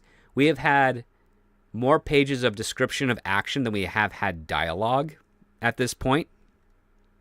And I think, if memory serves, basically Oliver manages to get his sword back from Janek and then slays Janek right then and there. But it comes at the expense of Alessandra being caught. And Werner basically just gives him an ultimatum, like, "Oh, work for me, and I'll give you land, I'll give you money, and we'll call bygones be bygones. And if you don't, well, we're just going to kill you." And of course, Oliver doesn't want to do that. Alessandra pleads with Oliver to just go, leave, don't come back, whatever. And of course, Werner has Dorian stab Allie in the back and kill her. Yep. With the whole town's watching, and they plead for her life before she dies, and he does it anyway in front of everyone, which felt a little. I mean, it's believable. But it felt it makes Werner even more of a bad guy now because we've already killed off Janek, the guy who started this whole thing. Oliver's gotten his revenge on him, and now Werner has just done something new to make Oliver's targets shift away from Janek now to him, and this is kind of like where we have to kind of, well, not exactly, but we're right around the edge of where we have to cut it off because Oliver manages to get away again, I think with the help of Father Antonio. Yeah, the father says to Werner, says the Pope wants him. You can't do anything. Let him go. Yeah. And so Oliver leaves with a cart full of gear, and as he is leaving with Father Antonio, he basically says, "I would like to withdraw from my bank account, please." Oh, no, he doesn't leave with gear yet, but he does do the bank account thing. Yeah, he gets the gear. He gets the note of credit. Yeah, he gets the gear from the two demon ladies. He goes and pays them a visit. Right. I forgot because once Alessandra's handed off to Werner, the two women, they go back to their cave where they just basically shower themselves in gold coins and whatnot. Yeah. They're doing the old Scrooge McDuck thing, and they're all happy and enjoying all their gold and stuff. And then the lights start going out in the cave, and they're hearing these noises. And now, before it's basically all he did was flip the roles, right? They were all weird and creepy and sneaky, and now it's Oliver in their home, freaking them out. And then we don't see him kill them, but it does make it clear that he cut their hands off. Or did something with severed hands, at least. Yeah, to scare them. so they're probably dead. I doubt they lived through that. But he takes all their. That's what I didn't understand. He should have taken their gold, but it makes sense later. He took all of their armor, or a lot of the armor and stuff they had in their stockpile, and then takes it to a blacksmith. A blacksmith that he used to know, named Sebastian. And this is a very late in the game character added. An okay character. He's a French blacksmith in Tuscany. We just see him for a few pages, but he's very believable. I was fine with him. I had no problems with him as a character. Yeah. And he basically says, "Here's your money.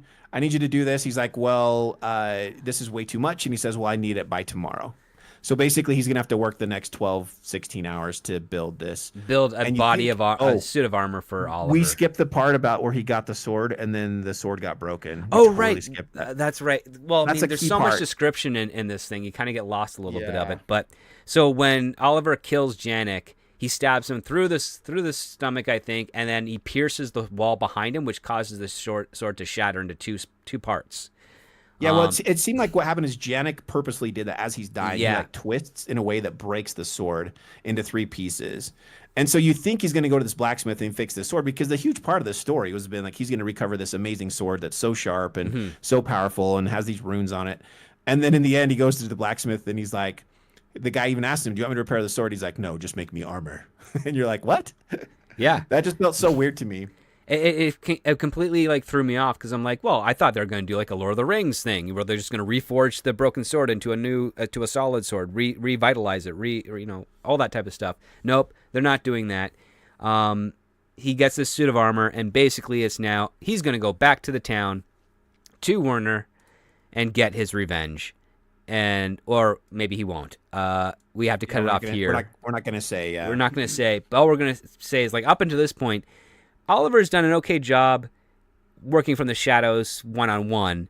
Now that he's fully armored and he has his sword, which is now pretty much acting as a dagger at this point, he's now going to go in there and try and basically one-man army this thing.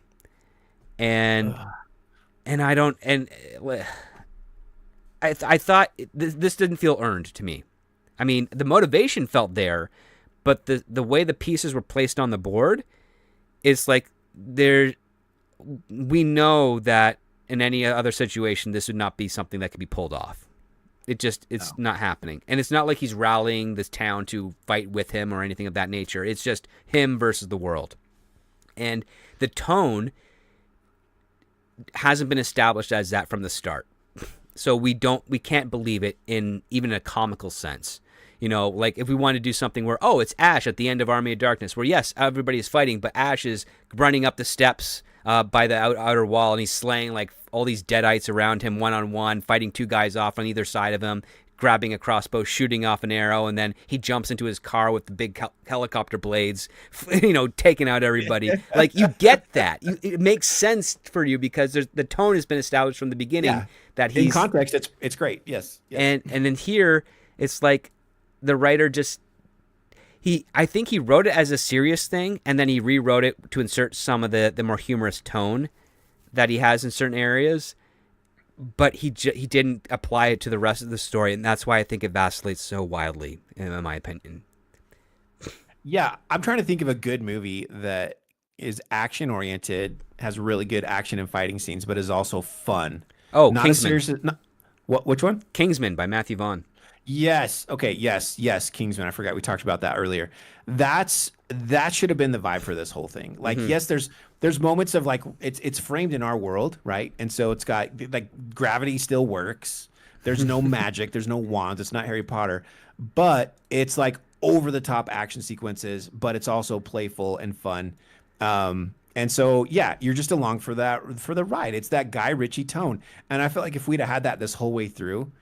It could have been there's the bones. The bones of this script are fantastic. John Wick, 14th century with knights, bring it on, right? Mm-hmm. But it's just the flip-flopping of the tone, the exposition that just slaps you in the face it pulls you out of the story. I just think that this is a script that just needed, I think, one or two more, like, it just needed a little bit more polish, and I think we're there. Like, there's a lot of work went into this script for sure.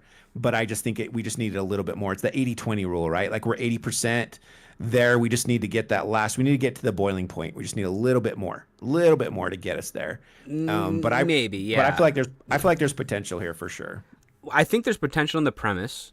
I think the set pieces, the way that they're described, is pretty solid, but it's got the dialogue really suffers, and the tone really suffers. So that puts it, in my book, for me, that puts it as like a 50-50, where it's like you got 50% of the script you got to get into shape to meet up to the premise. And I do like the fact that it adheres to the premise, saying, okay, I'm not going to tell it to you in as many words, but this is basically John Wick in the 1300s.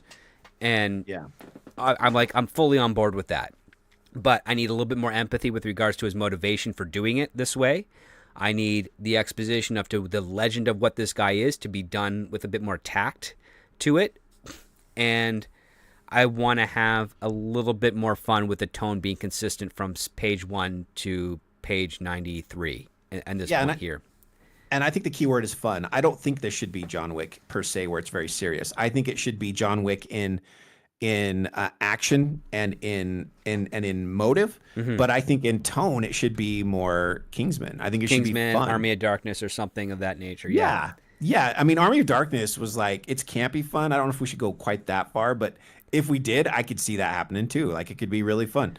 But I just want, this is a script to me that I'm like, it just begs to have fun. Like, this amazing action fighting sequences, a fun, and I think we need to make the love story a little bit better than just I've known you for an hour. Let's bang. I think there should actually be a little bit more of a fun love story there too. Right. And then yeah, I think we've got the villains there. I think we could even I think we can even simplify the villains a little bit more. We don't need both Werner and the Jay And guy. Janik.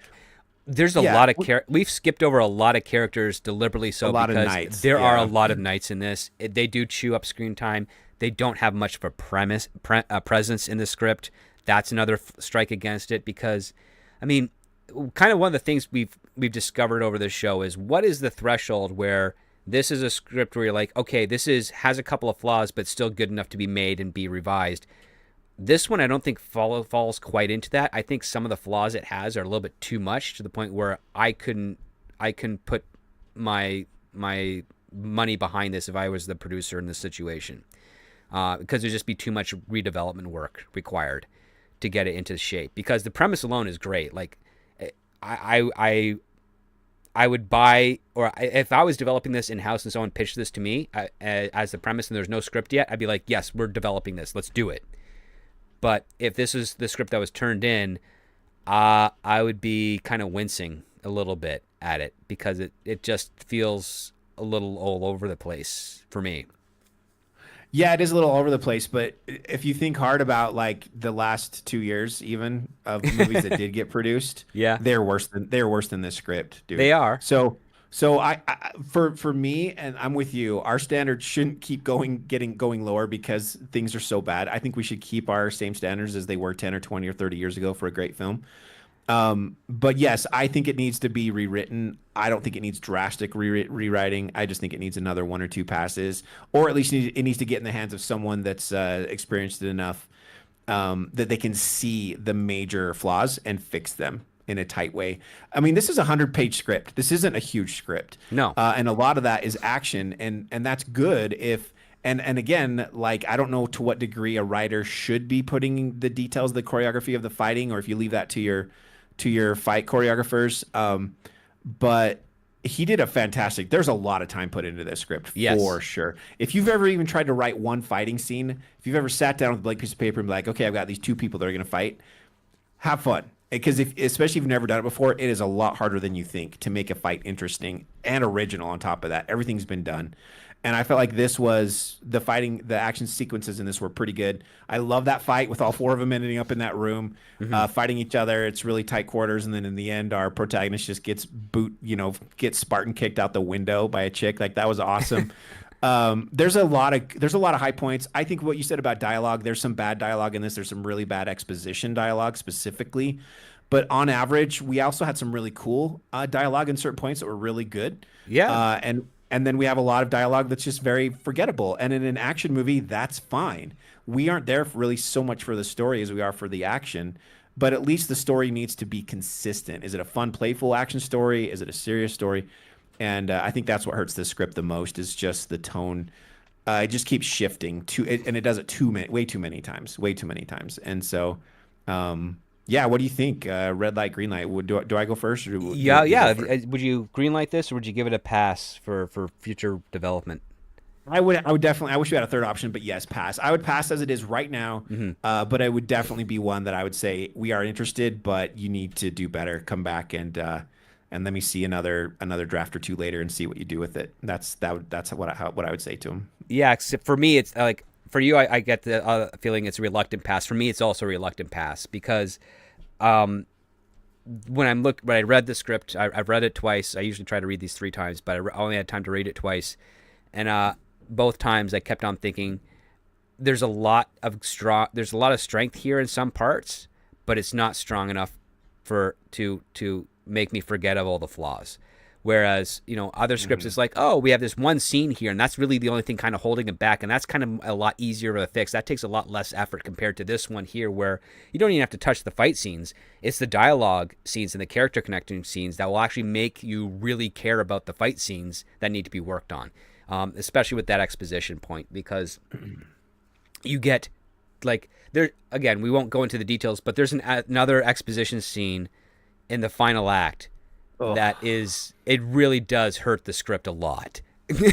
I mean, it basically says, instead of showing us everything, I'm just going to spout out what the rules are for the story in case those who haven't been paying attention. And I felt it's kind of like lazy. It was like it was like what I told you before we started. It felt like our writer was just tired and was like, I've just got to wrap this up. So here it is. I'm gonna have this character I'm on page 98. I got to get this done in 2. Yes. I'm gonna have this chunk. I'm gonna have this character deliver this chunk of dialogue that will explain it all and wrap it up really very quickly. And that's really what it felt like to me. And so that was very painful, and that's the end of your story too. So that's like the last thing you remember, and that hurt it. That hurt it a lot. So again, it could be fixed in the rewrite. The premise is awesome. The characters are great. I just think we needed to build up a little bit better. I don't know how exactly, but build up us caring about this family that dies in the beginning. That's the initial. It's the puppy dog moment from John Wick. We needed that to be more clear and more invested as a viewer, so that when he does go to the inn for the first time and he's just like lost everything, right? And then he fights those guys in the first fight, that you're like, yes, let's go. And we just never really got that moment. But again, I'll go back to it on the flip side. The script should have been produced before a lot of the crap that we've been getting for the last couple of years that did get a budget and did get put on the screen. So I will say this, like, even in its current shape, it's a reluctant pass. It's like, oh, if the writer comes back to us fixing those issues, which would be a lot of work, it's like, this could be a great, $7-8 million action flick. Yep. It's in a what do you call it? Not a time zone, but a time. It's a period piece. It's a period piece that we don't see a lot of lately. I mean, we get Game of Thrones, but that's in its own universe. You know what I mean? This is like legit this is Earth, Yeah. And so I'm like, yeah, we could, this could be fun. And then if you really want to do this European martial arts thing, I've not researched this at all, see if it's legit or if it's just the latest rewriting of history that we've become so prevalent, is lean into it. If you're going to do that, lean into it. Get some fighters, some people that know a lot of different types of martial arts, mix things up, do something we've never seen before, and make that like most of this guy's fighting style. Not swords, not like, don't even give him a sword. He doesn't need a sword. Like this, he barely has a sword in this script. Yeah, that's true. His bare hands are his weapons, and figure out some other trigger, not the sword in the hay pile that makes all this happen.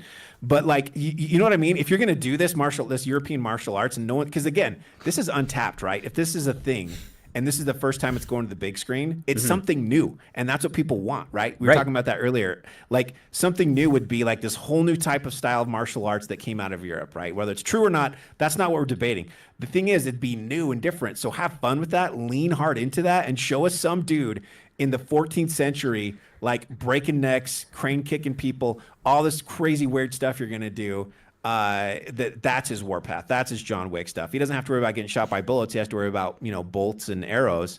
And maybe that's part of his martial arts, is he can catch them out of the air and he can redirect them into other people or catch them in his teeth. I don't know, just something. It depends on how crazy you get with it. A lot of stuff can sound stupid, but if it's done with the right director and the right cinematography, it's amazing. Like, if I were just to describe to you, like, hey, there's this church and all these people their minds are being controlled, and everyone from an 85-year-old lady to a 12-year-old kid attacks this man with all their gusto, you'd be like, that sounds stupid. Yeah, go watch Kingsman. Watch that scene. Yeah. You will die. You will die laughing and enjoy every second of that scene in that church house. Like, it can be done, and it could be really fun. And that's what I'm saying. This script could be so good, and it would be such a breath of fresh air right now. So, yep, it needs a rewrite. I'd have to hold it for now, but there's definitely great potential in this script.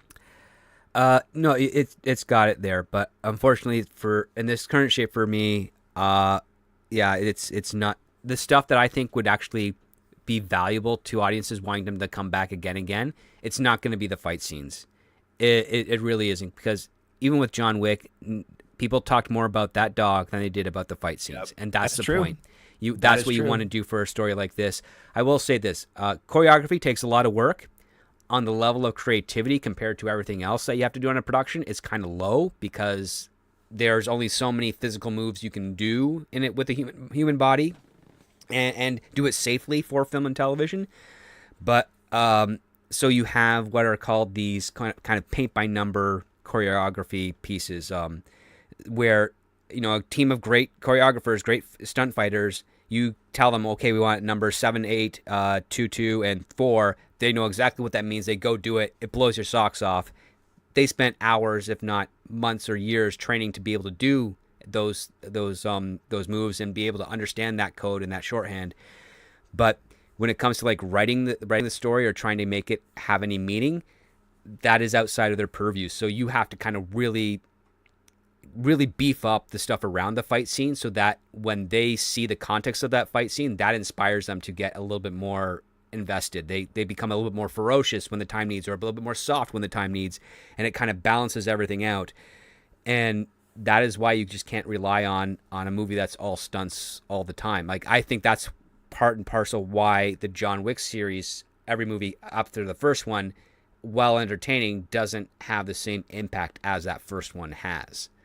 And yeah. Because it's all about the lore, it's all about the fight scenes. I mean, John Wick's fighting a blind guy in the last one.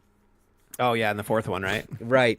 And it's really just about getting bigger and more fantastical with it, as opposed to, well, now we're just seeing a repercussion of a repercussion of a repercussion, or a consequence of a consequence of a consequence of a consequence from that first movie. This domino effect of things. And now we've got the spinoff of The Ballerina, right? So that movie, its hook is the fact that it's a female assassin who, and I've read the script, who cheats in order to do the victory, because they fully admit that she's weaker. She's not she's a bit more nimble than man, but she has failings against a person that is going to be on average at least a third to twice her size and weight. So she has to use all these very dirty methods in order to achieve her goal. That's your gimmick. But where's the dead dog moment, for it? Where's the empathy? Where's the thing that we want to be on her side and watch her story? Hasn't been shared with us yet. So what we're probably going to get, and I hope not, but we're probably going to get just a gimmicky action set piece film where a woman is finding very inventive and creative ways to defeat her enemies, ideally that are in the most plausible ways available for her limitations, and hopefully not in the sense of, oh, we got what, like the big example I've got on this channel, like Batwoman. She grabs a frying pan and she's able to beat up 3 guys twice her size because not one of them thinks to actually put up an arm to block the frying pan and then throw another arm at her face to knock her out in one go. You don't need to do that. You just kick her, dude. Your legs are longer than her arms.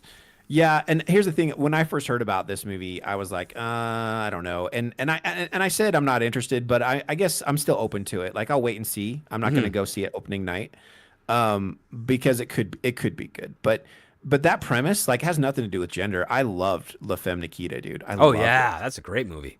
And I'm like, that is because and again, it's the backstory, right? Like, oh my gosh. And so they could do it. They could totally do it. They could do it, right? But so we'll wait and see. I'll wait and see. It's just been sad. I used to love going to movies so much, and given, yes, I built a new house and I put in a theater. I built a really nice theater that makes it so I really don't even want to go to theaters now because I have my own. Right. But that doesn't mean I won't go. I went and saw oh my gosh, I can't even think right now. What did we go see this year? We went and saw something this year. What's some of the big ones that came out this year? Script, remind me. We saw something. Well, it's been kind of slim. Deadpool. Deadpool. Oh yeah, Deadpool, Wolverine. Yeah, I went and saw that with a couple of my buddies. We did a guys' night, and I laughed so hard. I'm like, the story, I mean, I cared about the story, but it was exactly what I wanted. It was exactly what I expected. No deep thinking, just a fun journey with some awesome fight scenes, and a story that was interesting enough that, it didn't kill the fun. And I liked it. In fact, I just got it on Steelbook for my birthday. But so yeah, there's still a reason to go to the theater, but it makes me sad, but I guess it's just the way things work. I don't know how much longer theaters really have, right? Like we saw drive-ins die out, and I love drive-ins growing up as a kid. Like some of my favorite memories. I saw Teenage Mutant Ninja Turtles at the drive-in. I saw Dick Tracy at the drive-in. I still have those memories. I Hmm. love those nights. I remember sitting in a lawn chair with a thin little blanket, freezing my butt off, watching Dick Tracy, just thinking how hot Madonna was in that movie, right? Right. Like I remember that, and I remember watching Teenage Mutant Ninja Turtles and kicking the gravel with my foot, just kind of watching it and digging, like just hanging out, loved that movie. And those are pretty much gone. There's still a few places that you can see it go to a drive-in, and I'm just wondering if that's where our theaters are headed. Because it seems that way, especially if Hollywood can't produce a product people want to go pay for. These poor theaters are getting caught in the crossfire. So what are they doing? They're showing a lot of old movies now, right? And to try and get some butts in seats, and that's good. But I don't want to lose them. But I also it's people. People have started to ruin movie theaters because they're not polite. Freaking phones in theaters have created a point of conflict for a lot of people. It just sucks, because there was something magical about going to see. I remember going to see like the Phantom Menace on opening night, Hmm. and there's some magic to sharing those with other people, sitting in a room and sharing that experience with all these strangers, and you're all going through the journey for the first time together when you see this movie. So anyway, I don't know. I'm on the soapbox, but I worry about it. Because it's not the same. That's what you miss. Like you can have an amazing theater at home, but it's not the same as going and sitting in a room with 500 people and watching something that's just so magical and experiencing that with all these other people. There's something about that energy, and I hope we don't lose them. But man, if Hollywood doesn't get their crap together and start making more products that sell, people are going to stop going, man. And those theaters, especially after COVID, they can't survive forever, man. They just can't. Well, they also can't survive because they're also increasing ticket prices, pricing out the average person being able to go see a movie, right? So Yeah, but that's happening. That's happening everywhere. Your volume goes down, so your prices go up. I mean, well, that's their what's prices were happened going with up when their volume was cars going and up. I mean, prior to COVID, you're still looking at between $14 to $20 a ticket, depending on the type of theater you want to go to. That's right. only gone That's up a true. little bit since the pandemic ended. This year has actually been a lot better for theaters overall because you had Inside Out 2. That was a huge hit. You mentioned Deadpool and Wolverine. Despicable Me 4 did well. Beetlejuice did well. You had Twisters. You had Kung Fu Panda 4, Bad Boys, Kingdom of the Planet of the Apes, Godzilla and Kong. Gosh, what else was there? I think those are the big ones off the top of my head that I can remember that are coming out that have done surprisingly well. And it's like, okay, this is part of the healing process. It's painful because, say, you're fighting off the infection, so you got the irritation there.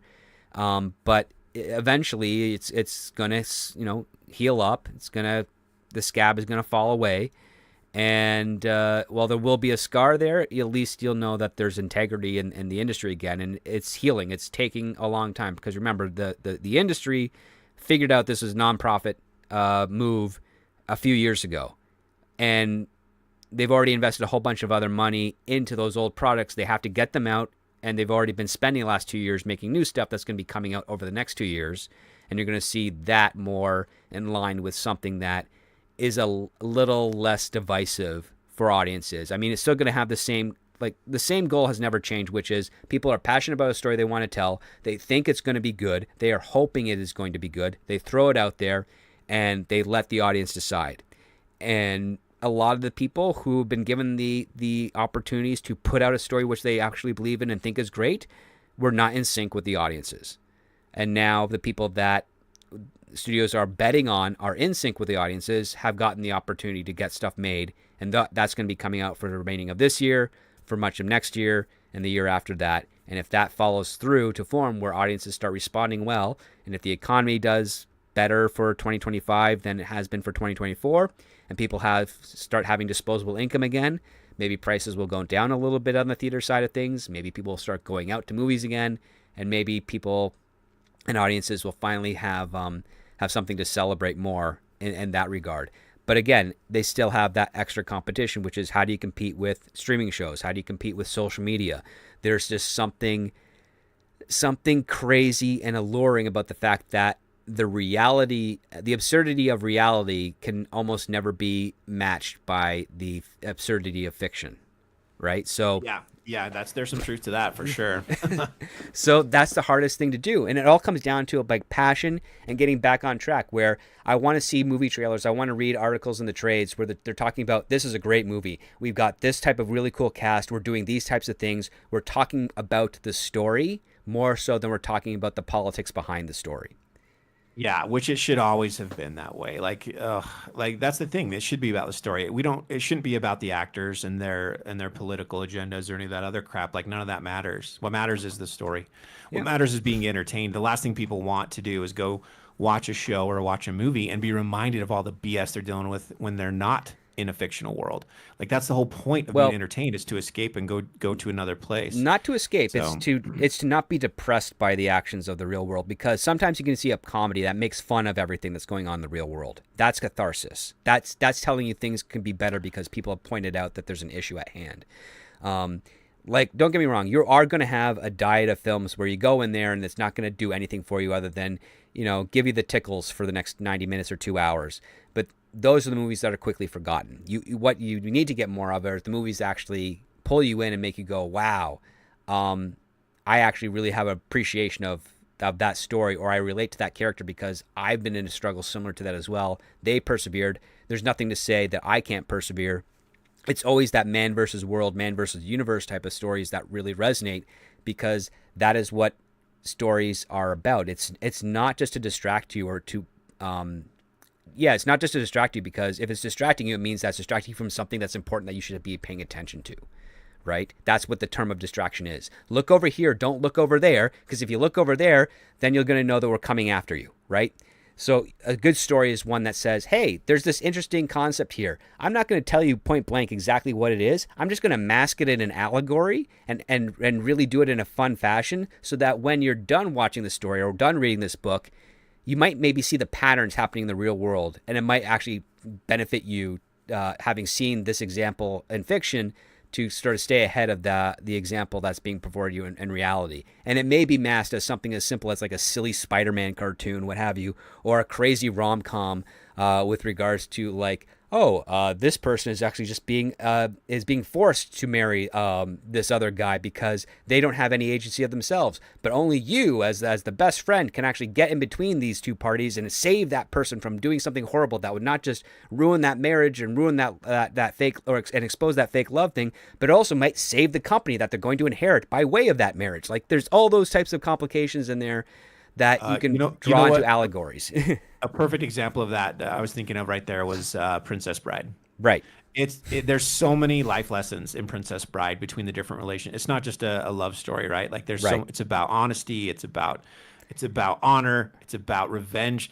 Like yeah, you're right. You have all that, but then there are all the movies that are like the fast food, right? Of movies Yes, where it's which just you a need. straight up 90 seconds of what was that? Yeah, which you kind of need every once in a while. It's like, Right. okay, you're gonna have.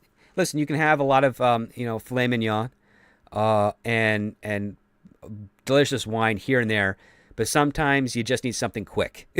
Yeah, like and no pun intended, but like the movie Speed. There's Right. not a deep meaning to Speed. It's just a 90-minute like hold on, here we go, type of movie. And so yeah, I agree with you. I think in general, like to have a movie that has a lasting impression, it has to be more than just a distraction. But sometimes, especially now where everything's been so preachy, I think people are that the distraction is the new breath of fresh air. It's like, thank God I got through a whole movie without any woke politics in it, right? It's just a Right. good fun movie. But the preachiness there is directly done to actually help you to basically manipulate the audience into lowering their standards for what they want to actually spend their money on. That's why. Like, that's Yeah, the but trick. I don't think that long term works. I mean, maybe with the new generation coming up, if they think that's the high bars, if the low bar becomes the high bar, But Well, I don't think Hollywood needs to worry so much about that, because they're getting plenty of low bars set with social media. Let's they be honest. definitely are getting low bars set, but as you mentioned earlier with regards to the drive-in, and also with some of the theaters recently, we've got a lot of re-releases from movies that are pre-1995 all the way up into like the early 70s that are doing quite well popularly. And there's a reason for that. It's because those movies, not only have they proven themselves by standing the test of time, but there's something about them that is far deeper than just Jason Statham covered in oil shooting bad guys in a car garage, right? Like Are you talking that's about the beekeeper right now, no, I think or that's the transporter transporter? too. Transporter. Oh, Which I love Beekeeper and I love Transporter those are very transporters. similar in style of film. Yeah. And then I think he's doing, like Jason Statham's doing another movie that's kind of similar in that genre again. The fact of the matter is that do they resonate the same way that like some of the cult classics do, like The Thing or The Godfather, or Apocalypse Now? I mean, Well, and some of those, it's all subjective. Ultimately, there are some classics that I just find very boring, like yeah, 2001: Space Odyssey. I understand that one. Yeah, From a cinematic standpoint, it's beautiful, but as the entertainment, I'm so bored with that movie. And I love sci-fi. I love sci-fi. I love Star Trek. I love Star Wars. But that one, I've tried it twice, and I'm just like, oh my gosh, I just can't. Actually, three times. Sorry, first time was in college, but then, yeah, so I don't think you should force yourself to watch something that you don't enjoy. But I do correct. believe, and I learned this in my intro to film course in college, was you have to at least be willing to try something new. And the classics are classics for a reason. And I don't think we should ever lose those, because that would make me very, very sad if it was like To Kill a Mockingbird never ever, if it just got deleted from society. Like, no, you need to watch that movie at least once. There's some that you should just give it a chance, and then you just might like it. And don't be afraid of black and white stuff, because there's some really great stuff that was never, it was never shot in color. Nor should it But be, because, well, I'll put it to you yeah, this way. If you're not challenging yourself with regards to like stories, whether it's books, comic books, TV, film, then you are pretty much asking for stuff to be made for you specifically, which is why AI is taking off the way it is. And when something is made for you specifically, it's like a drug. It's quick, but it's also fleeting, and it doesn't allow you to actually go back and see it again because it's tailored for you. Whereas stories in itself, they're not necessarily tailored for a specific audience. They're tailored as a general audience with the whole goal of like, let's just pose a question. Let's give the audience something to be engaged by. Let's challenge them in some area that's not preachy, but just gets them invested into what we're trying to do on the screen, and right. have them put themselves in the shoes of the protagonist or the antagonist. Be like, you know what? If I was in that situation, I would do that, or if I was in that situation, I wouldn't do that. And it allows you as the audience, like that's what story does. It allows you as the audience to re-examine yourself as a character, as your own character, and be like, am I on that side of the argument, or am I on that side of the argument, or am I on this side of the argument?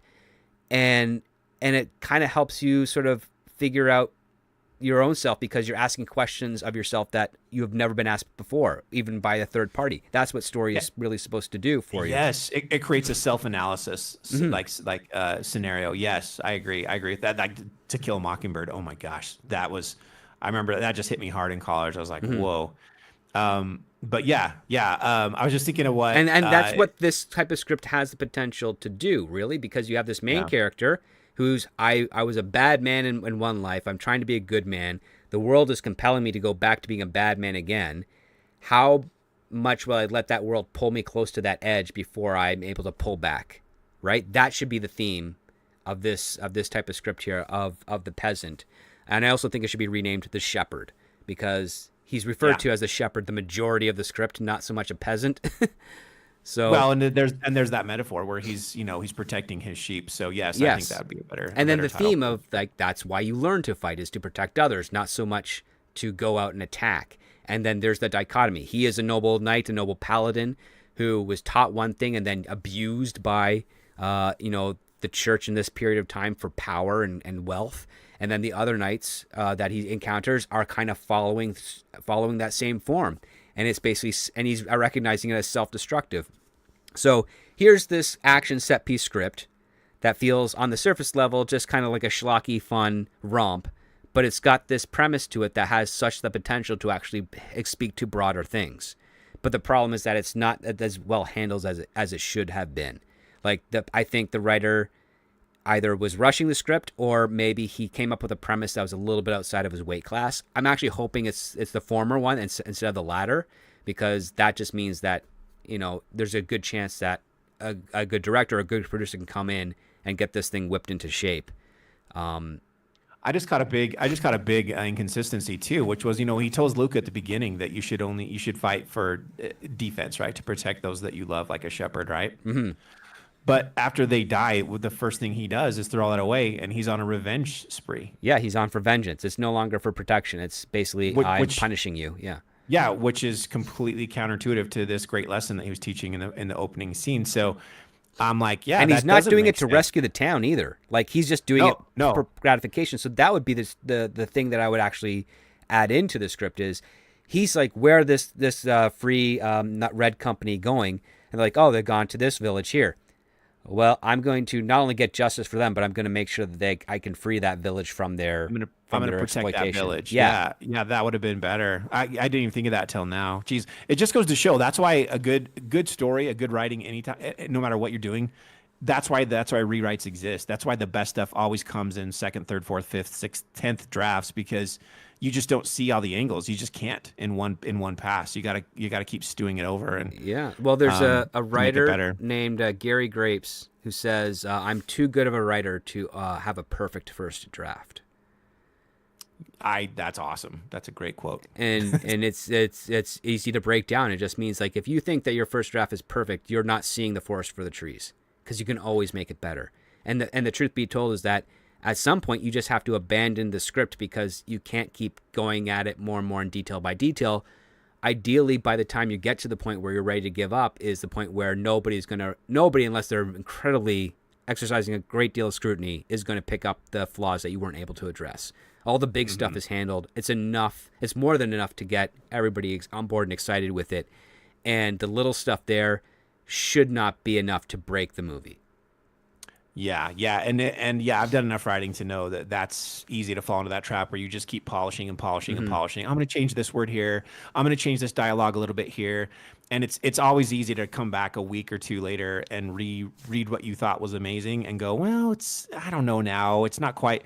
And that's why you need people to read your stuff and give you feedback so that when from those outside players, they can go, it's done. It's ready. This is awesome. Right. Right. Because if it's just left up to you and if you care about your writing, it's easy to never, ever let it go because you're just always working on it instead of completing it. Or was it George Lucas or who was the famous person that said there's no finishing art? You just have to abandon a project, right? You have to A number of literally directors did it. I even think William Friedkin said it as well. Like a lot of filmmakers have said it. A lot of people have said it. Yeah. And that's true. That's true. I've definitely felt that. And then you go back and there's stuff I wrote, a decade ago and I go back and read and I'm like, it'd be nice to pick this up again, but I don't know if I want to mess with the way I ended it, or closed it off last time. So Exactly. And speaking of closing it off, I guess we have to wrap up at this point here.